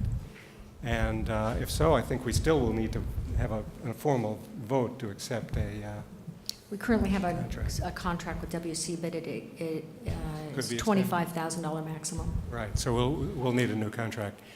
That's the second thing. Do we want to go ahead with that? And the third, which is much more minor, is do we want to just proceed with this growth point, or do we want to consider other options? Those are just three things that I hope we can decide in the next 10 or 15 minutes. So with that understanding, let's just start down at that end and let everyone take their talk. I know Chelsea wanted to talk. Yeah, we were just wondering what the structure of the new building will be like, because we're aware that currently there's a kitchen in McGregor because there are culinary programs for both the middle and high school. So we were wondering if the new classrooms will also accommodate to that. Well, they will. But I am considering at this point moving the culinary program to the middle school and having the high school students come to the culinary program until we make a final decision where we finally want to house culinary. Yeah, you want to just say why it's an easy thing to do to move it to the middle school? Yes, we currently have the computer lab, which used to be the former wood shop when the school was actually built. It has appropriate power, it's single story for venting, and has appropriate water and floor drains. Now, you didn't know we had a wood shop in the middle school, did you? Lauren, did you want to say something? Same question. Ron. So to answer your question, Paul, I would object strongly to taking an action tonight. I have a lot of questions. Okay. And I have a lot of thought that I want to put into it. So I really think that this needs to be a formal action item at the next. Yeah, and that's why we brought it actually as a staff report. Well, that would be an action saying that we want it as a formal action item. There you go. Okay. As a formal action item, but not at this meeting. I have a lot of questions. That's fine. Okay. Alan? Are we just discussing the McGregor project, or we've had a lot of input on other parts of our facilities planning? Are we discussing those as well, or do you just now want to concentrate on? No, they're tied, because the McGregor, the only reason to rush ahead with the McGregor project, well, not the only reason, but one big part of the reason to rush ahead with the McGregor project is to encumber the funds so that we're eligible for the rest of the project. Otherwise, we could take more time in thinking about it. Which funds are we eligible for that would support the McGregor project? So the seismic retrofit money, there's $170 million left. So we haven't talked about. We did it really quick. We're just talking about the $4 million. We were talking about the seismic for Marin and the seismic for. Right. Yes.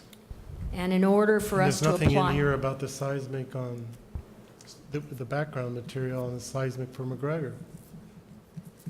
I suppose, I mean, we haven't even been presented with whether or not McGregor is seismic. I don't think we evaluated McGregor for, Well, there's so we many other did. problems with McGregor. They looked at it. McGregor does not have major seismic. It has minor seismic issues that we looked at. But McGregor has so many other concerns that it basically is like three-fourths the cost of replacing it. Being eligible for seismic funds. No. only Yes. for Marin, right. and Ocean View. The Those are si- the only two projects that Okay. we have that have been taken to DSA and have been given approval that they are indeed eligible for seismic retrofit. Right? They won't give us the seismic money if we have $4 million sitting in the bank.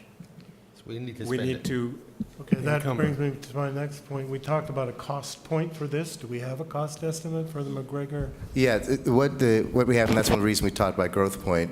Currently, what we've calculated is that if we were to use Growth Point, and the cost for the demolition and the Growth Point, and then the site work that's involved with doing the rest of the project, because obviously you've got to clear the site and prep it and do all the things that are necessary with that, that is roughly around $2.5 million. million to do all of that. So it rests within the budget that you have currently. And then when you add on the cost for the plans, architecture and engineering for the two schools, and then the additional work that we're talking about doing for the portables, then that encumbers the rest of the funds.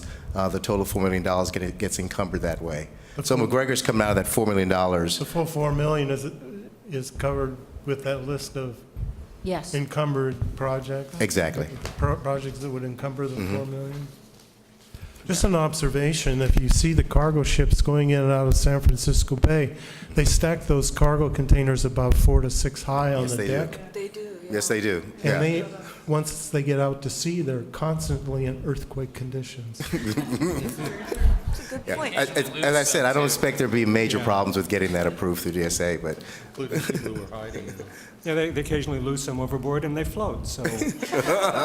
Well, actually, they don't. They sink, and there are all kinds of cargo loss lawsuits. But I guess I have the same concern that we're kind of going to be the guinea pigs on this thing, that not a lot of this has been done in other static construction conditions. Let's see. But you did that, as I understand it, you guys did that with Gen 7. That's true. First on the ground Because with the Gen Gen 7s yeah. first came out, you were one of the first districts in Northern California to use them, and now they're being used everywhere, all over the state and all over the country. So Albany has a history of being trailblazers here. We want to be trailblazing in the right direction. Okay, so this is going to, sorry, Alan? I was just going to say, this is going to come back for more complete discussion, so we don't need to talk about everything tonight. But I do have some other issues. Yeah. Should I do those now, or Yes. should I wait? Well, I wonder, let me just propose something, and then if you want to continue, go ahead. Since Ron said he had a number of questions, and probably we all will, and we'll want these questions addressed when this is on the agenda, and we don't want to wait a long time to put it back on the agenda. I'm just proposing that we all send our questions, detailed questions, to the superintendent as soon as possible, so that they can be fully addressed when it is agendized. So with that understood, we also have comments from the audience. Sure. Well, I just want to mention one other major thing. Go We ahead. haven't addressed the maintenance department issue as well. That maintenance center is in terrible shape. It's listed as one of the items, but we have very little information on it right now, and I'd like to see that more thoroughly addressed. And it will be, when we vet the facilities master plan with you in December. Okay. The only reason that we brought this to you, that I brought this to you, was the visit that I had with Lonnie Hancock. She managed to move heaven and earth, really, and got us access that I did not have access to before, to Department of Governmental Services, who managed to assure the district that if we did get in line, we would be eligible and could tap into the seismic money. And they did a calculation and said that we were eligible for fiscal financial hardship as well. So I have a lot of difficulty Yeah. with that as well, on a fluent community like this being considered hardship, and I understand it's based on our bonding capability. but Government. There must be a lot of other districts There that are. are more hardship than us that have similar financial conditions with bonding. So I'm a little concerned about that. I know there are folks that want to say something here, and I'm also pretty sure that there are people who want to come to the next meeting, you know, from the public who To might talk have about things it. to say, yeah.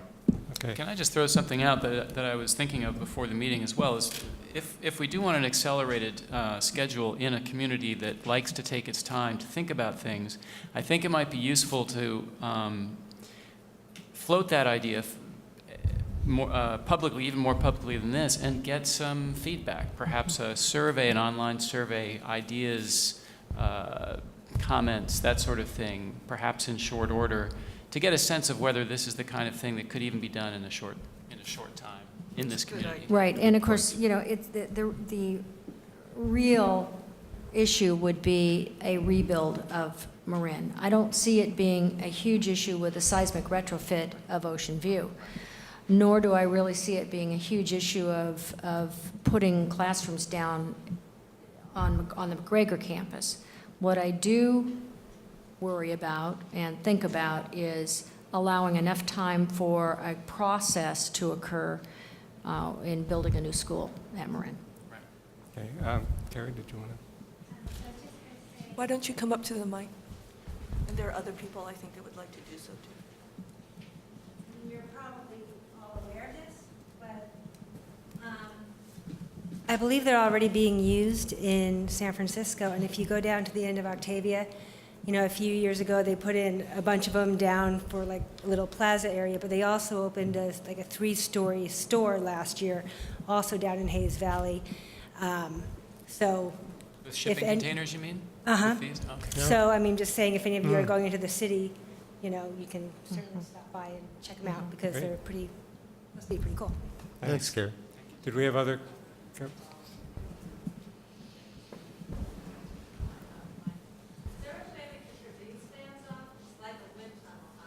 Oh, really? I don't know. They're going off. Now you feel like you're in an oven. It's an oven up here. It's pretty warm.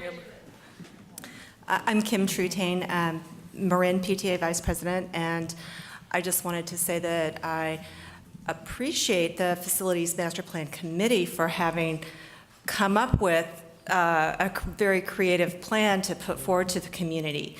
I think it would be wonderful if a community meeting could be held at the community center with a large room where we could talk about it and hear opinions. I myself think that it sounds quite interesting and possible, and the fact that we might be able to accomplish the rebuilds and the retrofitting of the schools and benefit the high school, the middle school, and all 3 of the elementary schools was, I did not think that that was possible given the monies that I thought were available. I know we didn't hear anything about the, Ellen, the maintenance, and I know that Albany Children's Center has still not been addressed, and I know we'll hear about that later. Thanks. Thank you. And do we have another? Marcia? Lauren's probably one of the few other people in the room who went through this last time we relocated. Yeah, high school, middle school, I remember. So I want to request, when you bring this back to the board and discuss it, that we also talk about timing and how and where you're going to temporarily house these students while the construction occurs. I can tell you that we got hardship funding for Albany High. That's how we were able to build the new building that's there. This is a reflection of many of the decisions that have been made in the community over a long period of time that have reduced our tax base. The property that is currently under discussion, the bulb and whatever, all of that property was on the tax rolls until 1998, was producing parcel tax, was producing property tax. A good portion of what's under the highway on and off ramp down there was producing parcel tax and property tax revenue until that configuration was changed and the city wanted maintenance shed space and et cetera. But there have been a good many decisions made that are what have reduced this bonding capacity that you have because property's been taken off the tax rolls and new development has not occurred. So you need to be aware of that. But this is not the first time we've gotten hardship money. I can tell you that the process we went through before in order to do that, besides involving Dion Aroner, who was Hancock's predecessor, involved finally some Sacramento people coming down and going over with the district the decisions that we had made, things we'd done like installing the elevator at Albany High. Why did you do this? Why did you spend money if you had this other pressing need? And we and our staff had to justify the decisions that had been made, and they were pretty picky. And, you know, well, the elevator, we were sued, you know, we had to do it. We had a substitute teacher who sued us. But that's the kind of level of detail that we ended up having to go through, even with the political process and the political push, because you're competing with other districts statewide who have critical needs too. But the temporary housing and the timing, I'm particularly concerned about. And I'd like, before they leave, if they could put the McGregor site back up. That site, in addition to the old buildings, has portable buildings scattered on it now. So, And at I the don't end. know what the fate of them is or whether They're- any of them would be usable. No. None of them are Well, I mean, they usable? could be used for temporary housing. I know. But at this point, there are only 3 classes being used at the high school, I mean, at McGregor right now, plus the culinary, which we do have housing for. So there's 2 AMS Spanish teachers who teach over there. There's McGregor, okay, and then there's the transition, the 18 to 22-year-olds. So we think we can house them for a semester while we do the work and put in 8 new classrooms ready for September, August. Whether those portables are even relocatable Right. again. I don't know. I'm thinking, like, you've got a problem over Right. here, maintenance, you know, can we capture any of what we've already invested in? There may be 1 that we could use. I don't think the other 2 will make it. We'll make another trip. So I'd like to bring this back to the board and take some of this under advisement to see what we can do in terms of community input, if the board so desires. Okay, so I think we all want to see it back on the agenda. Right, and just to Yeah. clarify, it's our responsibility to get the specific questions that we want addressed at the next meeting to the superintendent. Yes, please do. Okay. And then could I just clarify about timeline? If we bring it back at a future meeting, possibly the next meeting, how quickly do we need to be making these decisions? When do you need to have answers? That's a good question. I would love to have an answer in October. I don't think we're going to be able to do all that's required if we wait any longer than that. I mean, I need to be able to get the motion going forward. Thank you. So October is next month, and we have 2 Yes, it is. meetings. That's correct. Yeah. Which one? Well, it'll probably be the second meeting, I would imagine. I'd Also, love it for the first to meeting. address one of the public's comments, construction phasing has been discussed here before, but it was a note I made as well. It's not addressed yet in the report, and I think it's a very important issue. I have to agree. Okay, well, there's a lot of work to be done if we're going to do this, so thanks for all that information. Now, Thank we you. are running more than a half an hour behind. We have 2 more staff reports and some,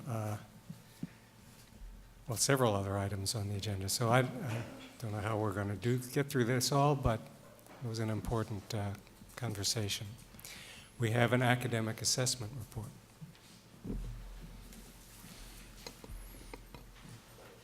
Yes, we have Peter Parenti here this evening.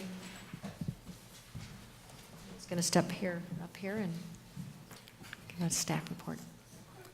Is it true that Arnie Duncan and Tom Torlakson are going to have a cage match? Wait, yes. Yes. The octagon. These poor guys.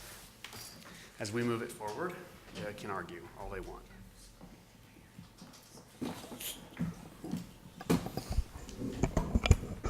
this work? Is this working? Yeah, great.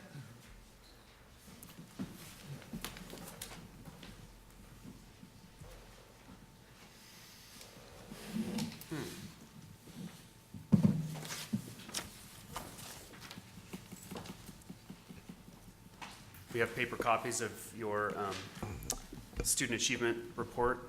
Jackie, No. Jackie, we may be putting those up on the screen if this doesn't connect. Page 69. Star reports, yeah. 71.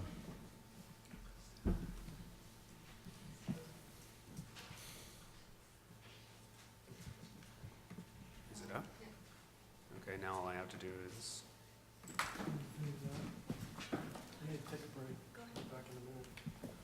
oh, it is working. Great.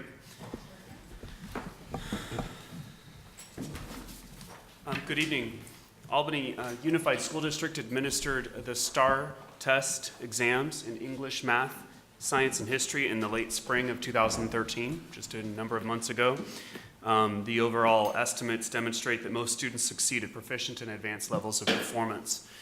This presentation is going to give you a few details about our district's API, AYP, and STAR test results in those subject matters, as well as a new slice of assessment information from the Mathematic Assessment Resource System, otherwise known as MARS. The overall results from our STAR exams administered in March demonstrate that most students succeed at proficient and advanced levels. The API scores in our district range from 860 to 930.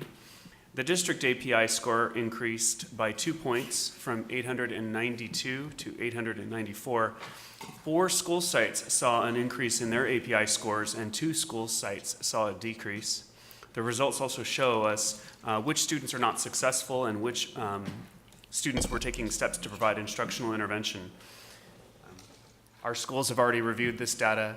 Our parents, of course, have seen their individual reports as they've come mailed home to them in mid-August. In the Academic Yearly Progress, which is our federal AYP report, No Child Left Behind legislation requires a continued increase in the percentage of students demonstrating proficient or advanced levels of performance. And in 2013, 89.2% were expected to be proficient or advanced in English language arts, and 89.5% were expected to be proficient or advanced in mathematics. On the screen, you see the overall levels of proficiency in English language arts and math for the district and for each of the school sites as they're broken down. And one of the most outstanding points of data is that none of our school sites, nor the district overall, were able to achieve our federal expectations of 89.2 and 89.5 respectively.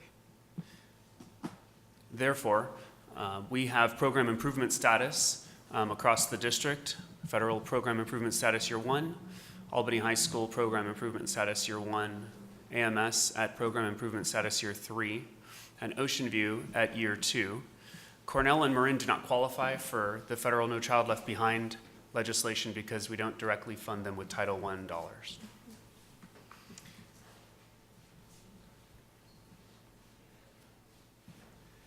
These are the overall percentages for English language arts and math at proficient, advanced, basic, below basic, and far below basic levels in grades 2nd through 11th grade. 49.1% who are performing advanced, 29.8 at proficient, 15.7 at basic, and less than 10% each at below basic and far below basic. This is the overall results in 2nd through 7th grade for the STAR math. These are based, of course, on California standards. After 7th grade, they go to course-specific reports, and there was an addendum to the board packet that provided us with approximately 2 more pages of each of the courses and the description of our number of students at each of the performance band levels. But in 2nd through 7th grade, we see 52.5% are at advanced levels of performance and 29.7% at proficient levels. We've got almost 12% at basic and 5% at below basic, and it's a little more than 1% at far below basic. For STAR Math, I took one other slice of information and reported to you on algebra. It's one of the pivotal courses in California standards from kindergarten through 12th grade. We provide algebra courses, and we're allowed to provide the Algebra STAR exam at 7th grade and higher. We currently have we had 20 students last year who took the algebra course at Albany Middle School, and all 20 students performed at the advanced level. At 8th grade, we had 248 enrolled in algebra. Their performances are listed there. And my vision, is that not in focus enough? And 34.7 and 31.7 at advanced and proficient. And then at 9th grade, we had 149 students tested. So again, same course, same textbook, and the performance levels are listed there for our 9th graders. Peter, is the 20 student number been about average over the last 5 years or so of having 20 students advanced? That's approximate. This is the exact number of students who took the test last year and who were enrolled, but over the last number of years, we've had approximately 20, 15, anywhere from 15 to 25. I'd have to go back and look at the actual records. Thank you. Is there something special about 7th grade algebra? 100% Actually, advanced? these are 7th graders who aren't enrolled in their general 7th grade math courses. They've actually been advanced to the 8th, which typically offered in 8th grade. So it's pre-selected for advanced. So they're advanced students. They're advanced students in an advanced course. Basically 7th graders who are performing at a high school level. How are they selected? We pre-assessments, recommendations from teachers. So prior performance on California STAR exam, prior performance in course exams, entry and exit level assessments at the school site. Thank you.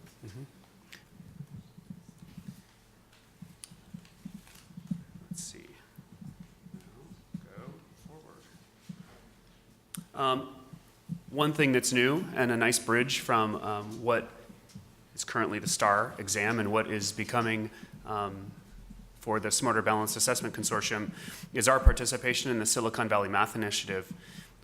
It improves instruction and learning towards the Common Core state standards, has high performance expectations and professional development opportunities. It provides us with an opportunity to examine student work. Silicon Valley Math Initiative includes formative and summative performance assessments, coaching, leadership training, and networking. In fact, today, 4 of our teachers attended their conference, a series of 5 that are coming up.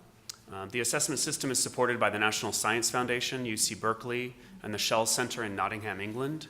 All of those participants are also participating in the Smarter Balanced Assessment Consortium as advisors and consultants in the writing of the exams. Approximately 90 public schools and charter districts in the Greater Bay Area now participate in Silicon Valley Math Initiative and the MARS programs, and Albany Unified first joined in 2013 and recommitted for this school year, 2013-14. CCSS will now be testing both mathematical content, as we have seen on the STAR exam. It'll also be testing mathematical practices. And the 8 mathematical practices are here on the screen. They demonstrate really a much more deeper understanding of not just the number sense behind mathematics, but the ability to problem solve, to construct meaning, to negotiate meaning with others, to model, to use appropriate tools, to be precise, to look for structure, and to look for and express regularity. These kinds of practices cannot be assessed in a multiple choice exam, as we've seen in the STAR test over the last 12 years. In our first round with the Silicon Valley Math Initiative and the MARS system, we tested 3rd through 9th graders. We were testing them at their instructional level, which in most cases meant grade level, a few cases meant out of grade level. We felt that if we were going to test their abilities on those 8 mathematical practices, we should try to at least gear the content level to where they were getting current instruction. We observed lower scores as compared to the scores on the CSTs, and we observed lower scores as compared to the course exams and final grades in our current programs. We anticipated that. We knew this was going to be quite a struggle. We knew that the scores were coming, but we also have some good news. We experienced success in many, many ways, and we learned a lot about CCSSM, that is the Common Core State Standards for Math. So the next few slides are going to give you some of our data points for the student achievement on those levels. There are 4 levels. The student's response at level 1 shows few of the elements of the performance that the tasks demand. In level 2, their responses show some of the elements of the performance that the tasks demand and some signs of coherent attack on the core of some of the problems. However, the shortcomings are substantial, and the evidence suggests that the student would not be able to produce high-quality solutions without significant further instruction. At levels 3 and 4, for most tasks at level 3, the student's response shows the main elements of performance that the tasks demand, organized as a coherent attack of the core of the problems. There are errors or omissions, some of which may be important, but of a kind that the student could well fix with more time for checking and revision and some limited help.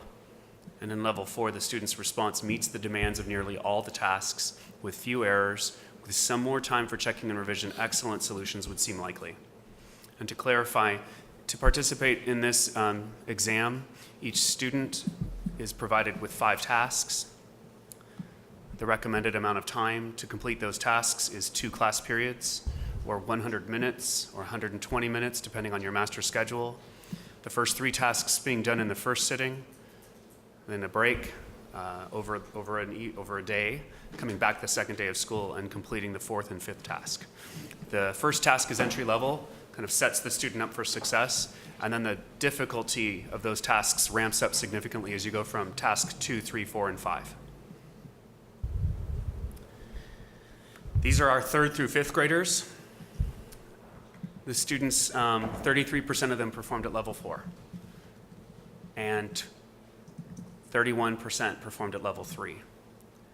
We find that to be an outstanding example that our teachers are adhering to the common state standards in their math instruction, but still emphasizing problem-solving strategies in other ways outside of the current California standards curriculum. We do have 22% and 14% relatively at levels 2 and 1. And these assessments were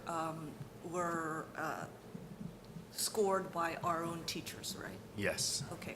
And I'll speak to that in a minute. That's another major shift from our current STAR testing system to the MARS performance results, is that because of the depth and complexity of the work, STAR exam can be scored by a machine with multiple choice. And that's a very cheap, very inexpensive way, but only captures so much information. We really don't know. For example, a student at the highest performance level on STAR doesn't give us any information about how high they can achieve, but it is a very cheap way. Whereas with an exam like this, it's an intense amount of scoring and takes a lot of time on our teachers' part. Yeah. We're going to need to talk more about how we can allocate resources and how we can respect the time of teachers. And has subjectivity become an issue, or is that's... Subjectivity always becomes an issue when you read students' language, when you start interpreting students' scores, and when you can't have a definite 1, 2, 3, 4 ABCD answer. Yes, subjectivity comes in. And we try to mediate for that with training. That was what I was going to Right. ask. There be training, okay. Yeah. So we're going to go to the next set, which is 7th through 9th graders. In 7th through 9th graders, we had 8% perform at level 4. We had 32% perform at level 3. We had 30 and 30 relative at levels 1 and 2. We're not, again, surprised by this.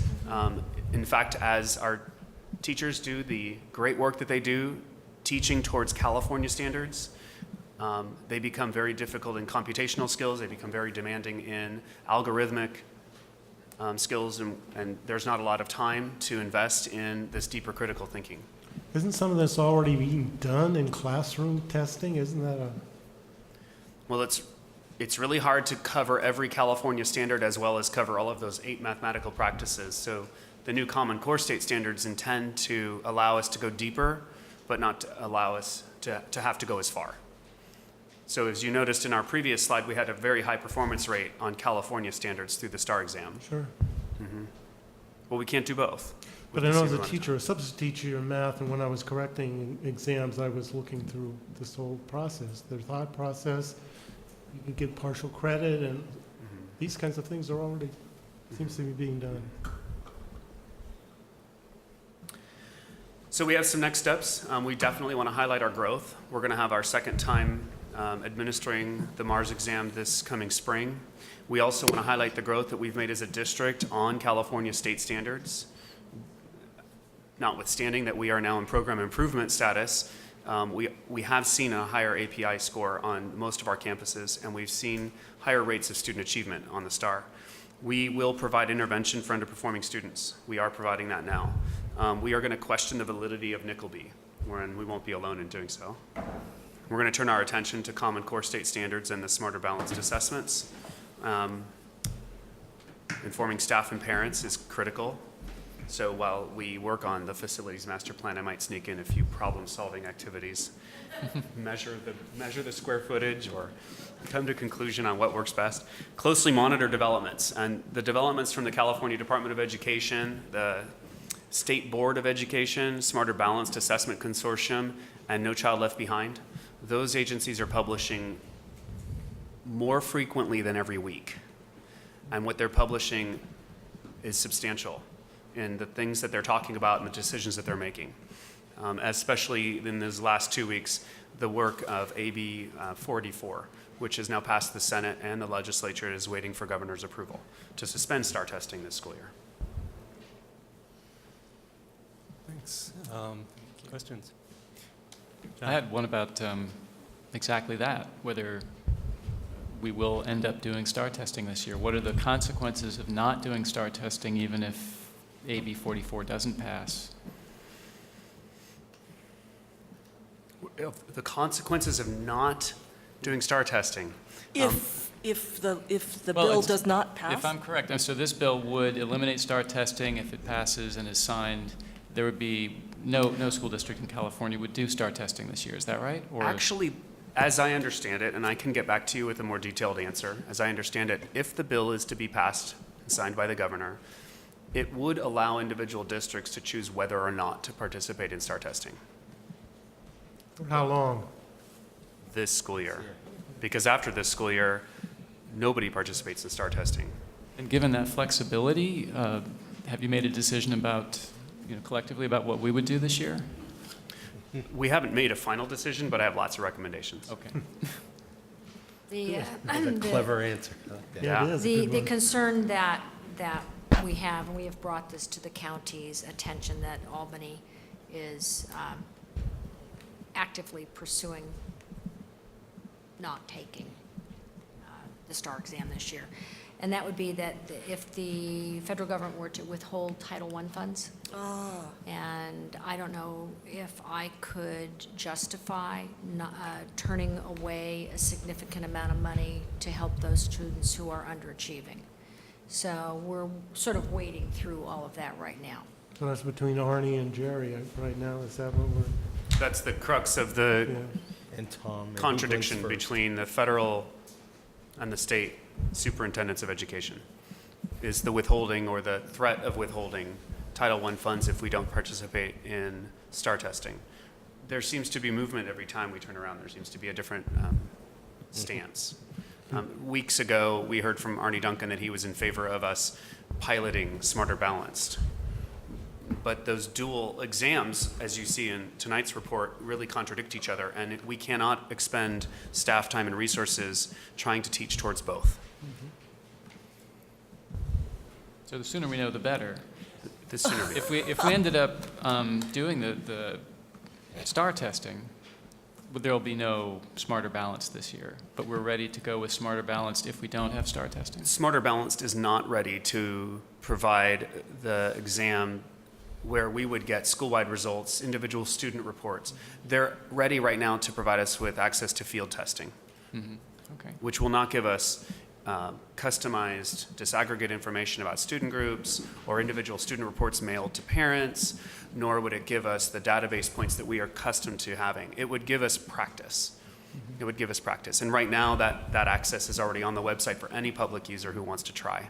It'll give you the correct answer, or it'll ask you to retry again, but you get some practice in using a desktop or laptop computer. You get practice in understanding how to manipulate the keyboard. You get a chance to see the kinds of questions that they're using to correlate to the new Common Core standards in English language arts and math. It's a lot of practice. It's good practice. It's just not going to give us those kinds of results yet. Sorry, and as a district, I guess we'd get practice in administering the test and having no glitches. And that's a lot of energy just to expend that, and we would like to try that. But as we can tell, administering the STAR exam takes weeks of our time. So to do both is almost impossible. Okay, so I think there's a question here for the board, and I know several of you want to make comments or have questions. But if we do not do the STAR testing, that means the board will not get our normal report on performance and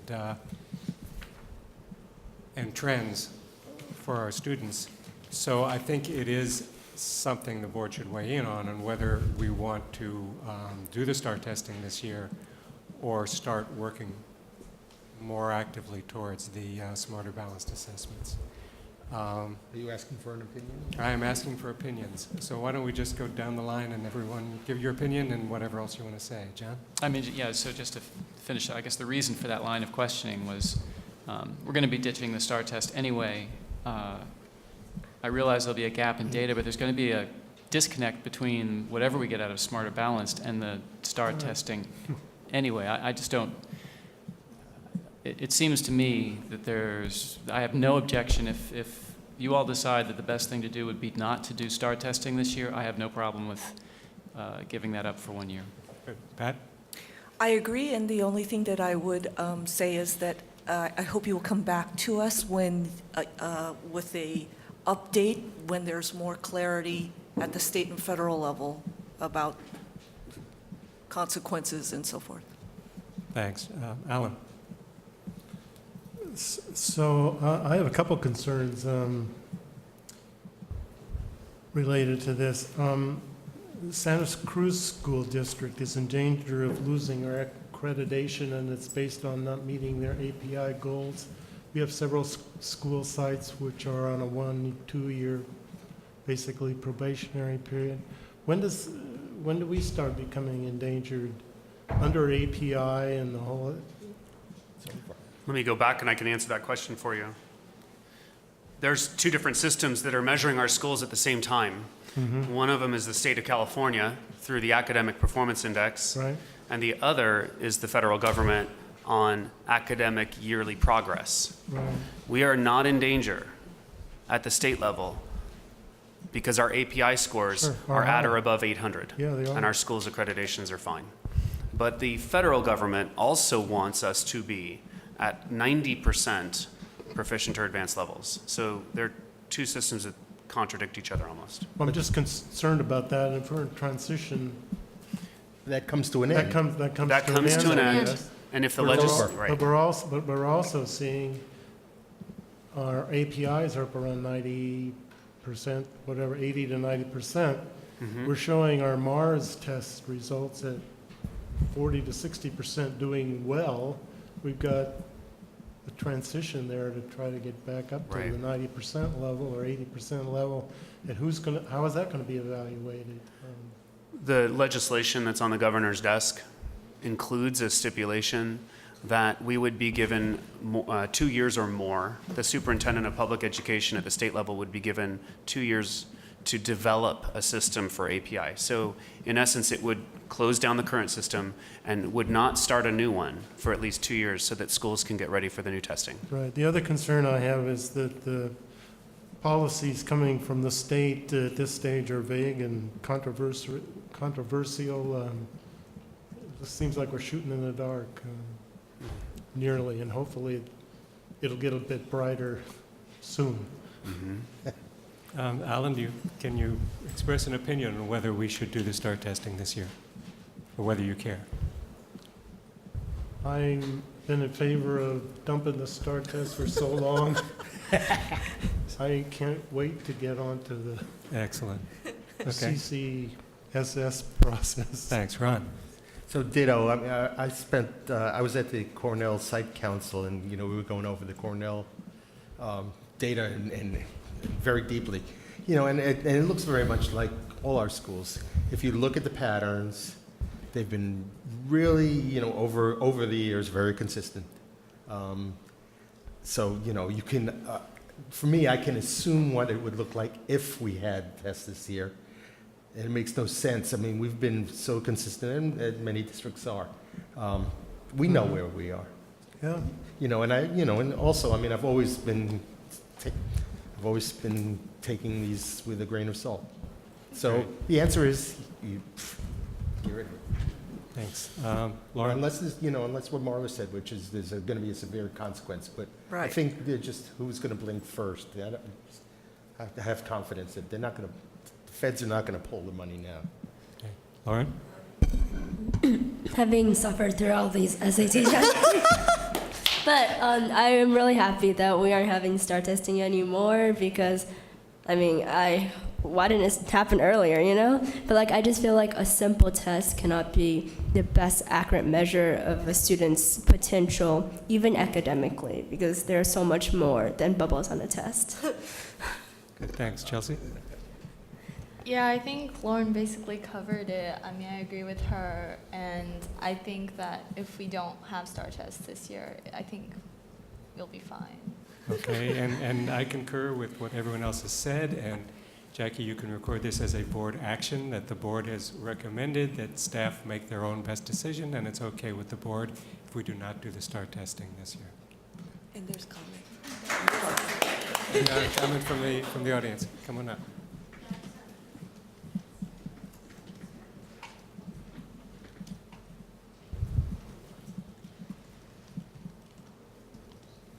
Hi, Liz Reimuller, Marin School. I just want to say that I think it's good to look at the Mars pie chart and data, but please keep in mind that this was a very, very beginning rudimentary attempt. It was just an introduction. Some teachers had more time than others to introduce it, incorporate it. Others had more training than others. Some kids saw it more than others, and then they all had to take the test, and then we scored it. So it's really, please don't look at that data. It's not very indicative of our kids and what they're going to be able to do when we get to the point where we're actually able to prepare properly and teach the strategies, which we're working on even more now. And the other thing, I appreciate what you've said about the STAR. I think that we need to just also keep in mind what a little kid is going to be faced with if they're going to sit down in front of a test. We just want to make sure that their feelings are kept in consideration. So if we're not preparing them because we're working on other things and preparing them doing other things, then it would not be good to sit them in front of that test. And so it's a tricky year for kids all the way up through the high school, and we just have to be really patient and not jump to conclusions about data right yet. Thanks. Thank you. Okay, so we are running now something like 45 minutes behind, and although career technical education is only scheduled for 10 minutes on the agenda, I think we're really going to want to give it more consideration than that. So I'm going to suggest that we take it off the agenda for tonight and put it on for a future meeting so that we can get on to some of the things that we absolutely need to get to tonight. We're going to end up extending the meeting in any case. Alan? Just a question, if we get some input maybe from Marcia or Ted. They're having their first career technology meeting this week.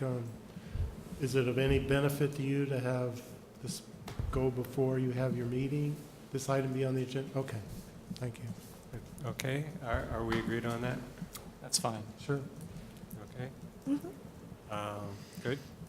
So we can note in the minutes that the board decided to put that on a future agenda. Persons to address the board on matters not on the agenda.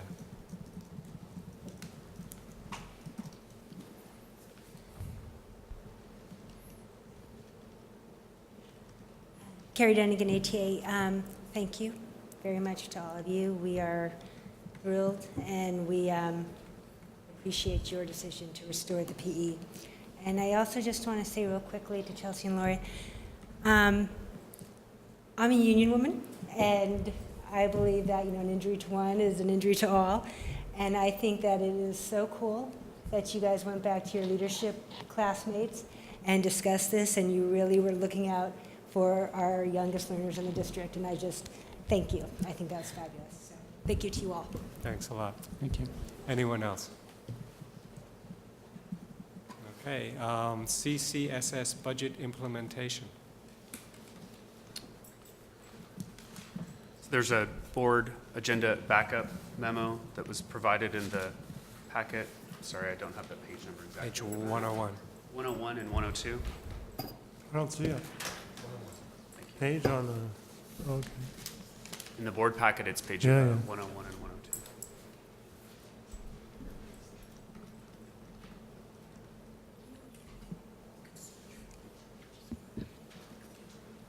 Right. Assembly Bill No, now, 80. maybe we could do it later. Thanks. So Assembly Bill 86 appropriates approximately $1.25 billion, or approximately $200 per student in the 2013-14 and 2014-15 school years to support the integration of academic content standards and instruction adopted pursuant to the various Ed Code sections.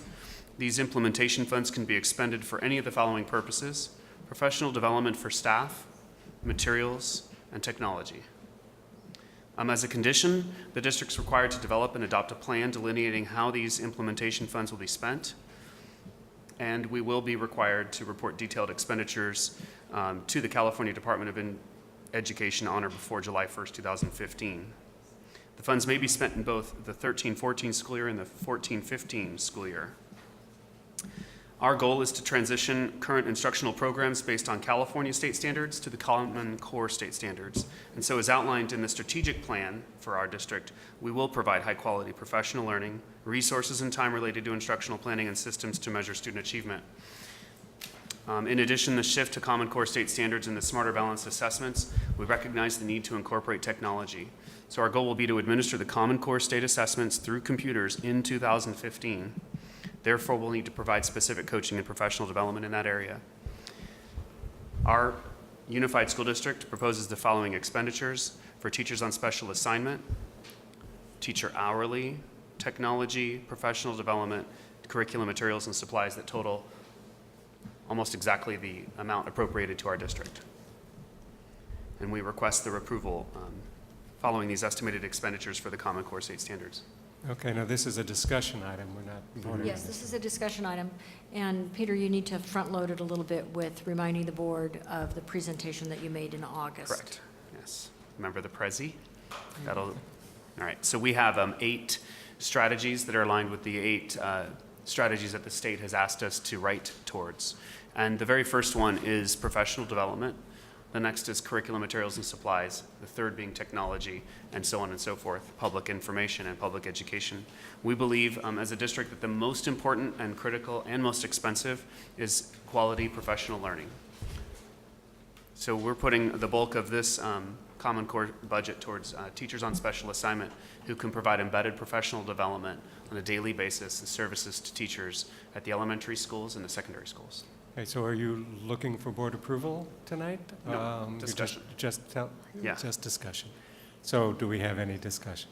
I'd be interested to see if any members of the audience have any comment on this, on these expenditures, since we have so many teachers who are going to be affected by this process, and this is a very important transition from our bubble testing to your moving to a whole different kind of teaching of the students. So if anyone has any opinions or questions, I would like to hear them before I make a decision. I'm Karen Adams at Albany Middle School, and we spent time last summer getting taught, just kind of diving into the material, and that was paid staff time. We went in, we tried to think of kind of a 2-year plan, because we didn't know whether we were going to be focusing on the standards or on the Common Core. So we've kind of got this year as a transition. Matt Rasman has been doing a really good job as a coach. He's been at the middle school 2 days a week, and he's really very present. So I think we're on our way. I don't know what else to... And it sounds like this model then of having one of the staff. I'm sorry, having... Closer to your mic. Usually that's not a problem, my voice is so loud. So I'm just reinforcing then that this model of having a member of the staff come and do the coaching and work with you on this you seem to find effective? I am finding it's working. It seems to be working pretty well at the middle school, but I don't know. I mean, I think elementary school teachers are here. No, it's great to hear your opinion. Thank you. But I think Matt's doing a really good job, and there go all my standard-based math tests. So go back. Thank you. Thank you for the feedback. Thanks. Anyone else want to comment? Okay, anyone?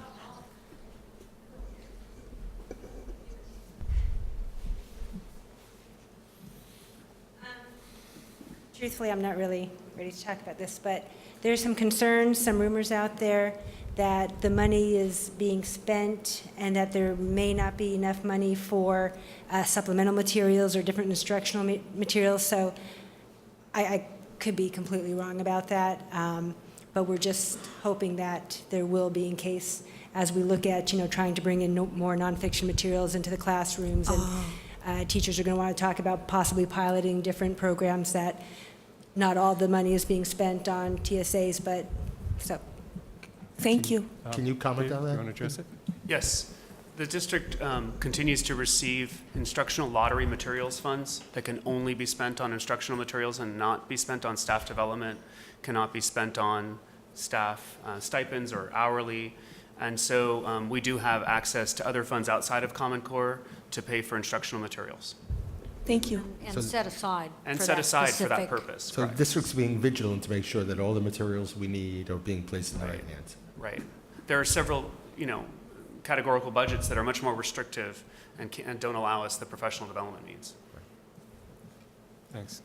Liz? I hesitate to come up on this because it's a touchy subject. Yes. In the sense that we have some really great teachers who are working at our schools and working very hard to help us transition. That said, I'm not certain, and the really uncertainty is the key of my statement here. I'm not certain that that is the most effective model given and use of funds. I don't know what other models might be available to help us spend the funds to help us get more ready. That's the only, I don't have an alternative, and I'm just saying I'm not certain that that's the best choice. It could very well be. Thank you, Liz. Could you stay there for a second? I have a couple questions. Sure. Seems to me we have a certain number of tasks to accomplish, and I don't see those particularly identified. Have you seen them identified to get into this core curriculum transition and the assessments? You must go through a certain number of tasks to achieve that skill. Have you seen, do you have a plan that shows you what must be done and then some sense of how the money's being spent? Yes, we do have a plan, and we're working hard on it. I am on the math committee, and we'll be starting on Tuesday. We did start in the summer, and now we're continuing, and we have a person from every grade level, from every school. So we are working very hard to deal with everything that you see on the list, and I think that Peter has made a great plan to achieve it, but it's just, if the question is about teacher on special assignment, that's the part that I'm unsure. I am feeling very confident about Common Core, and I'm feeling very confident that we are working in the right direction. It seems that our technology systems are getting put into place, and it seems that we are getting the information that we need and the encouragement and the staff development that we need to move forward. But there's a lot to deal with. All of our materials, our report cards, our testing, our, and not to mention our lessons and our teaching every day. So it's everything. So it is a big nut to crack, but I think we're going to be great because I think the new standards are really good. Again, my question is about the model of teacher on public assessment. Thanks. Pat? Okay, so thank you so much for that, because I questioned that as well before, and I wanted some rationale, and I that's why I'm interested in hearing some teacher feedback. But I guess what I would say at this point is that this is a budget for a 2-year period, right? So you're going to have this model of teachers on special assignments for this year, right? So it would be my opinion that I would like to hear feedback again from the teachers and their progress before we spend the money in the second year in the exact same way, to see whether that model seems to be providing you with the support that you need to make the changes that you need, or whether we need to make some little changes in course. So that would be my opinion, given what I've heard.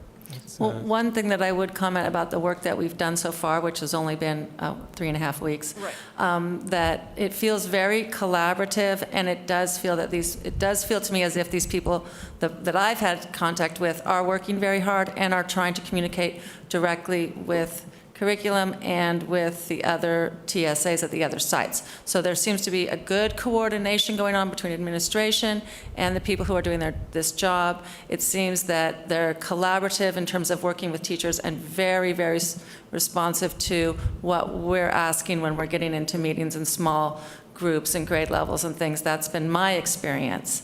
So I do think that has been very positive, and they seem to be working hard, and that's really important. And I just don't know what the other choices were, because it's a lot of money to hire 3 new teachers who aren't working with students directly every day. Yeah. But it might be the best. I'm just not sure. I agree. Great. Thank you. Thank you. Thanks. In response to what you just said, Pat, we would love that. That's exactly what we're asking, and we appreciate that. Thanks. Thanks. Now that Laura's back in the room, this breakdown in the budget for this particular program, is there a way to include that in our actual budget when we approve the budget, so we can remember to look at it? Well, it is in a separate resource by law.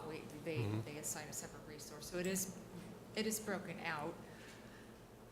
I mean, I suppose we could pull that one resource out. And break it down the way it is here. So not just the total amount, but broken down as, TSA and the other categories, just so we remember to talk about it. Sure, we could do that. Thank you. Alan. So Peter, we have an item here of $670,000 for teacher on special assignment. We have some idea of what their tasks are over this 2-year period, and how much is assigned to each one of those tasks, and does $670,000 cover that? The $670 is a salary and benefits. It's not a task-specific amount, and it covers those salaries and benefits for 2 years. And do you feel that the teachers have a reasonable amount, not reasonable, that the task assigned to the teachers on special assignment can be accomplished at a reasonable amount of time for them to? Yes. And they know what their tasks are to achieve?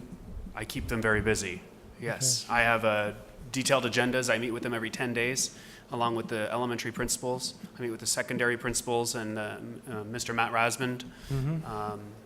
Yes, there's lots of work to do. They are the leaders in attending. For this year, the focus on mathematics, because it's giving us the assessment data.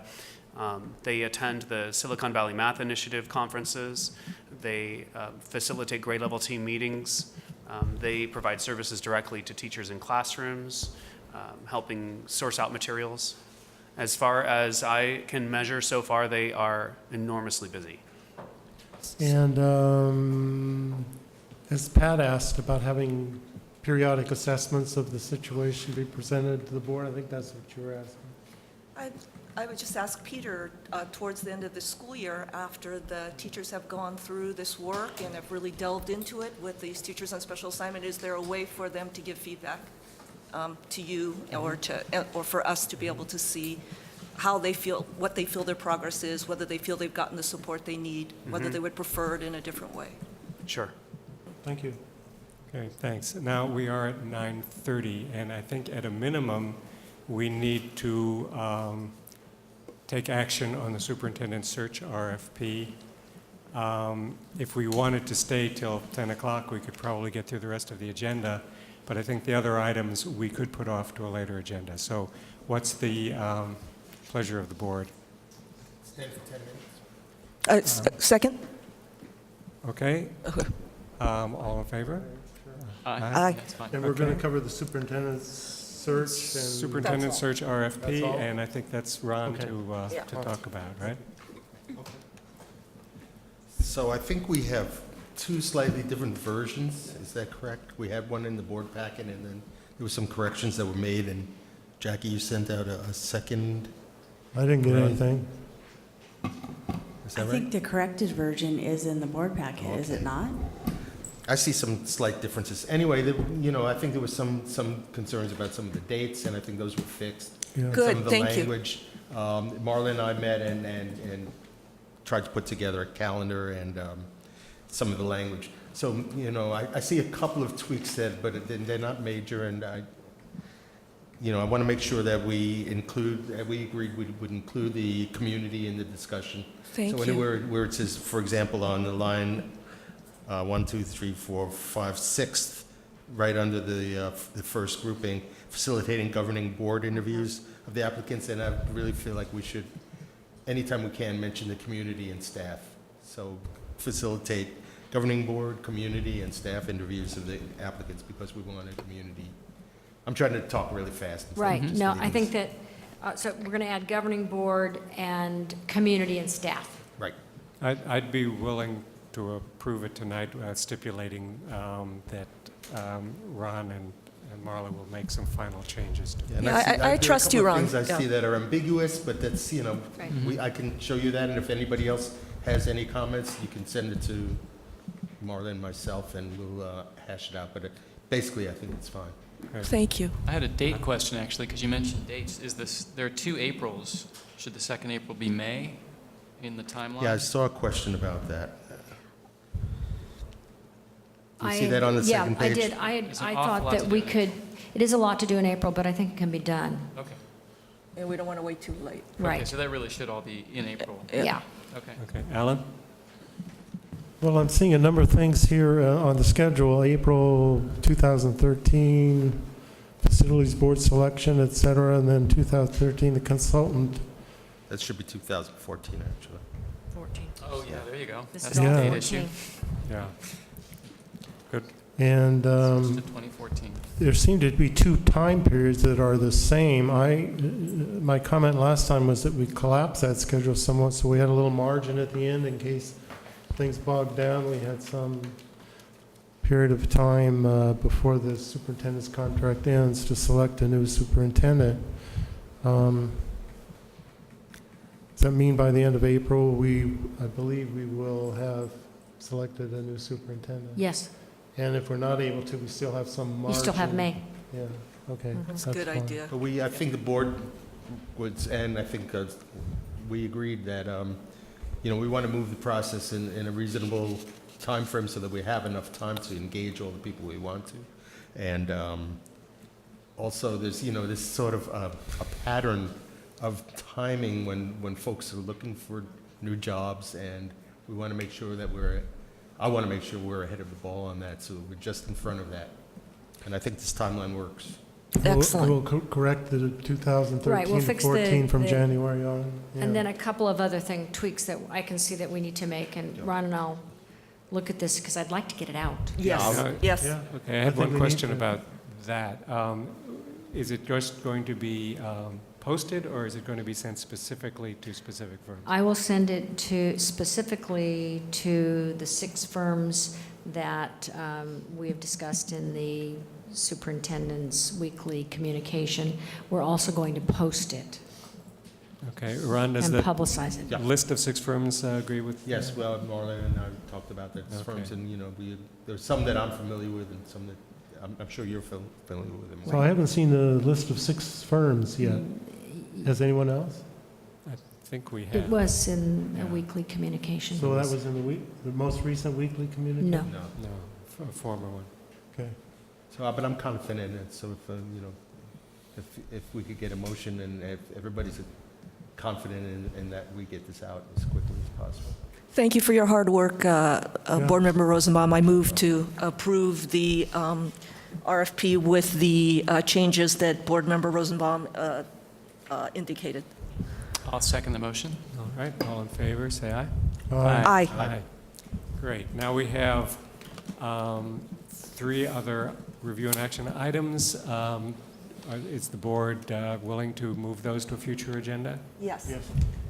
Okay, with that, that will bring us to board and superintendent comments, for which we have 5 minutes left. I'll talk quick. Yeah. Okay. So I did attend the Cornell Site Council, and the back-to-school night was fantastic. Oh, that's the great. staff did an amazing job. Yeah. It was like a pep rally out in the courtyard there, and it was just really fun, and you could see the enthusiasm of all the parents and the staff. So I think, the staff there is doing an amazing job. As far as the report on the counseling and the college, which I really am looking forward to, I expressed my concerns, but I, really like to talk about as an ex-counselor and an ex-everything. I'm concerned with, the kind of presence that counseling has on a campus. So the way that they're broken down, it just seemed, I'd just like to have a discussion on that. That sounds great. I have, some strong feelings about it, which I've shared with. Okay, so that will be part of the discussion? Okay. Yes. Alan?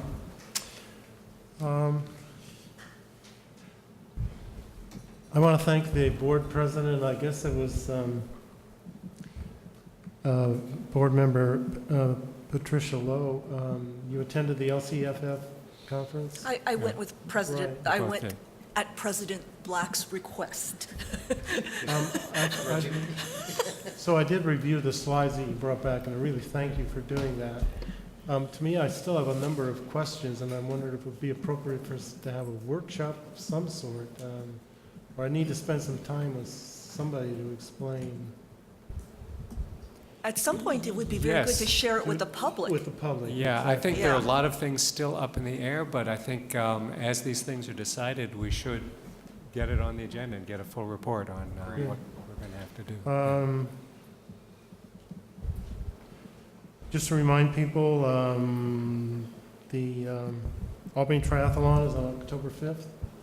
That's about 10 days away. And we had a brief presentation by a group called Evolve that wants to amend Proposition 13 and make it much fairer distribution of the tax between residences. We and approved corporate. a Did we approve a resolution, yes. Yeah. Okay. It's out there. That's it. Thank you. Thanks. Anyone else? Just to clarify this October 5th triathlon, Alan and I have agreed that we're trying to attract volunteers to help set up at 6:30 in the morning. So for those who would be willing to give an hour or two in the morning to help set up around the Aquatic Center, there is a triathlon T-shirt in it for them, right? Right. That's right, because Alan and I are trying to save our energy to actually finish the thing. So we need some help setting up. Jonathan is. Well, Jonathan's the youngest. We should make him set up and do it. So, I'd volunteer, but it's my bedtime. 6:30 in the morning. Chelsea? Would you take student volunteers? Because we could probably ask the students that. We would absolutely love student volunteers. Just email board member Maris and I, and we would be so grateful. Okay. So we do have commitments from student groups, the mountain bike club and the cross-country team. But they have not offered to get up at 6:30 in the morning. They've offered to do other things, so we're not giving them T-shirts. We're giving T-shirts to the people who come at 6:30 in the morning. Great. Thanks. John? Okay. I don't really have anything to add. Well, terrific. Then we left a lot of stuff for the next meeting or two, but we'll all get to go to bed on time tonight. So tonight's meeting is closed. Thank you.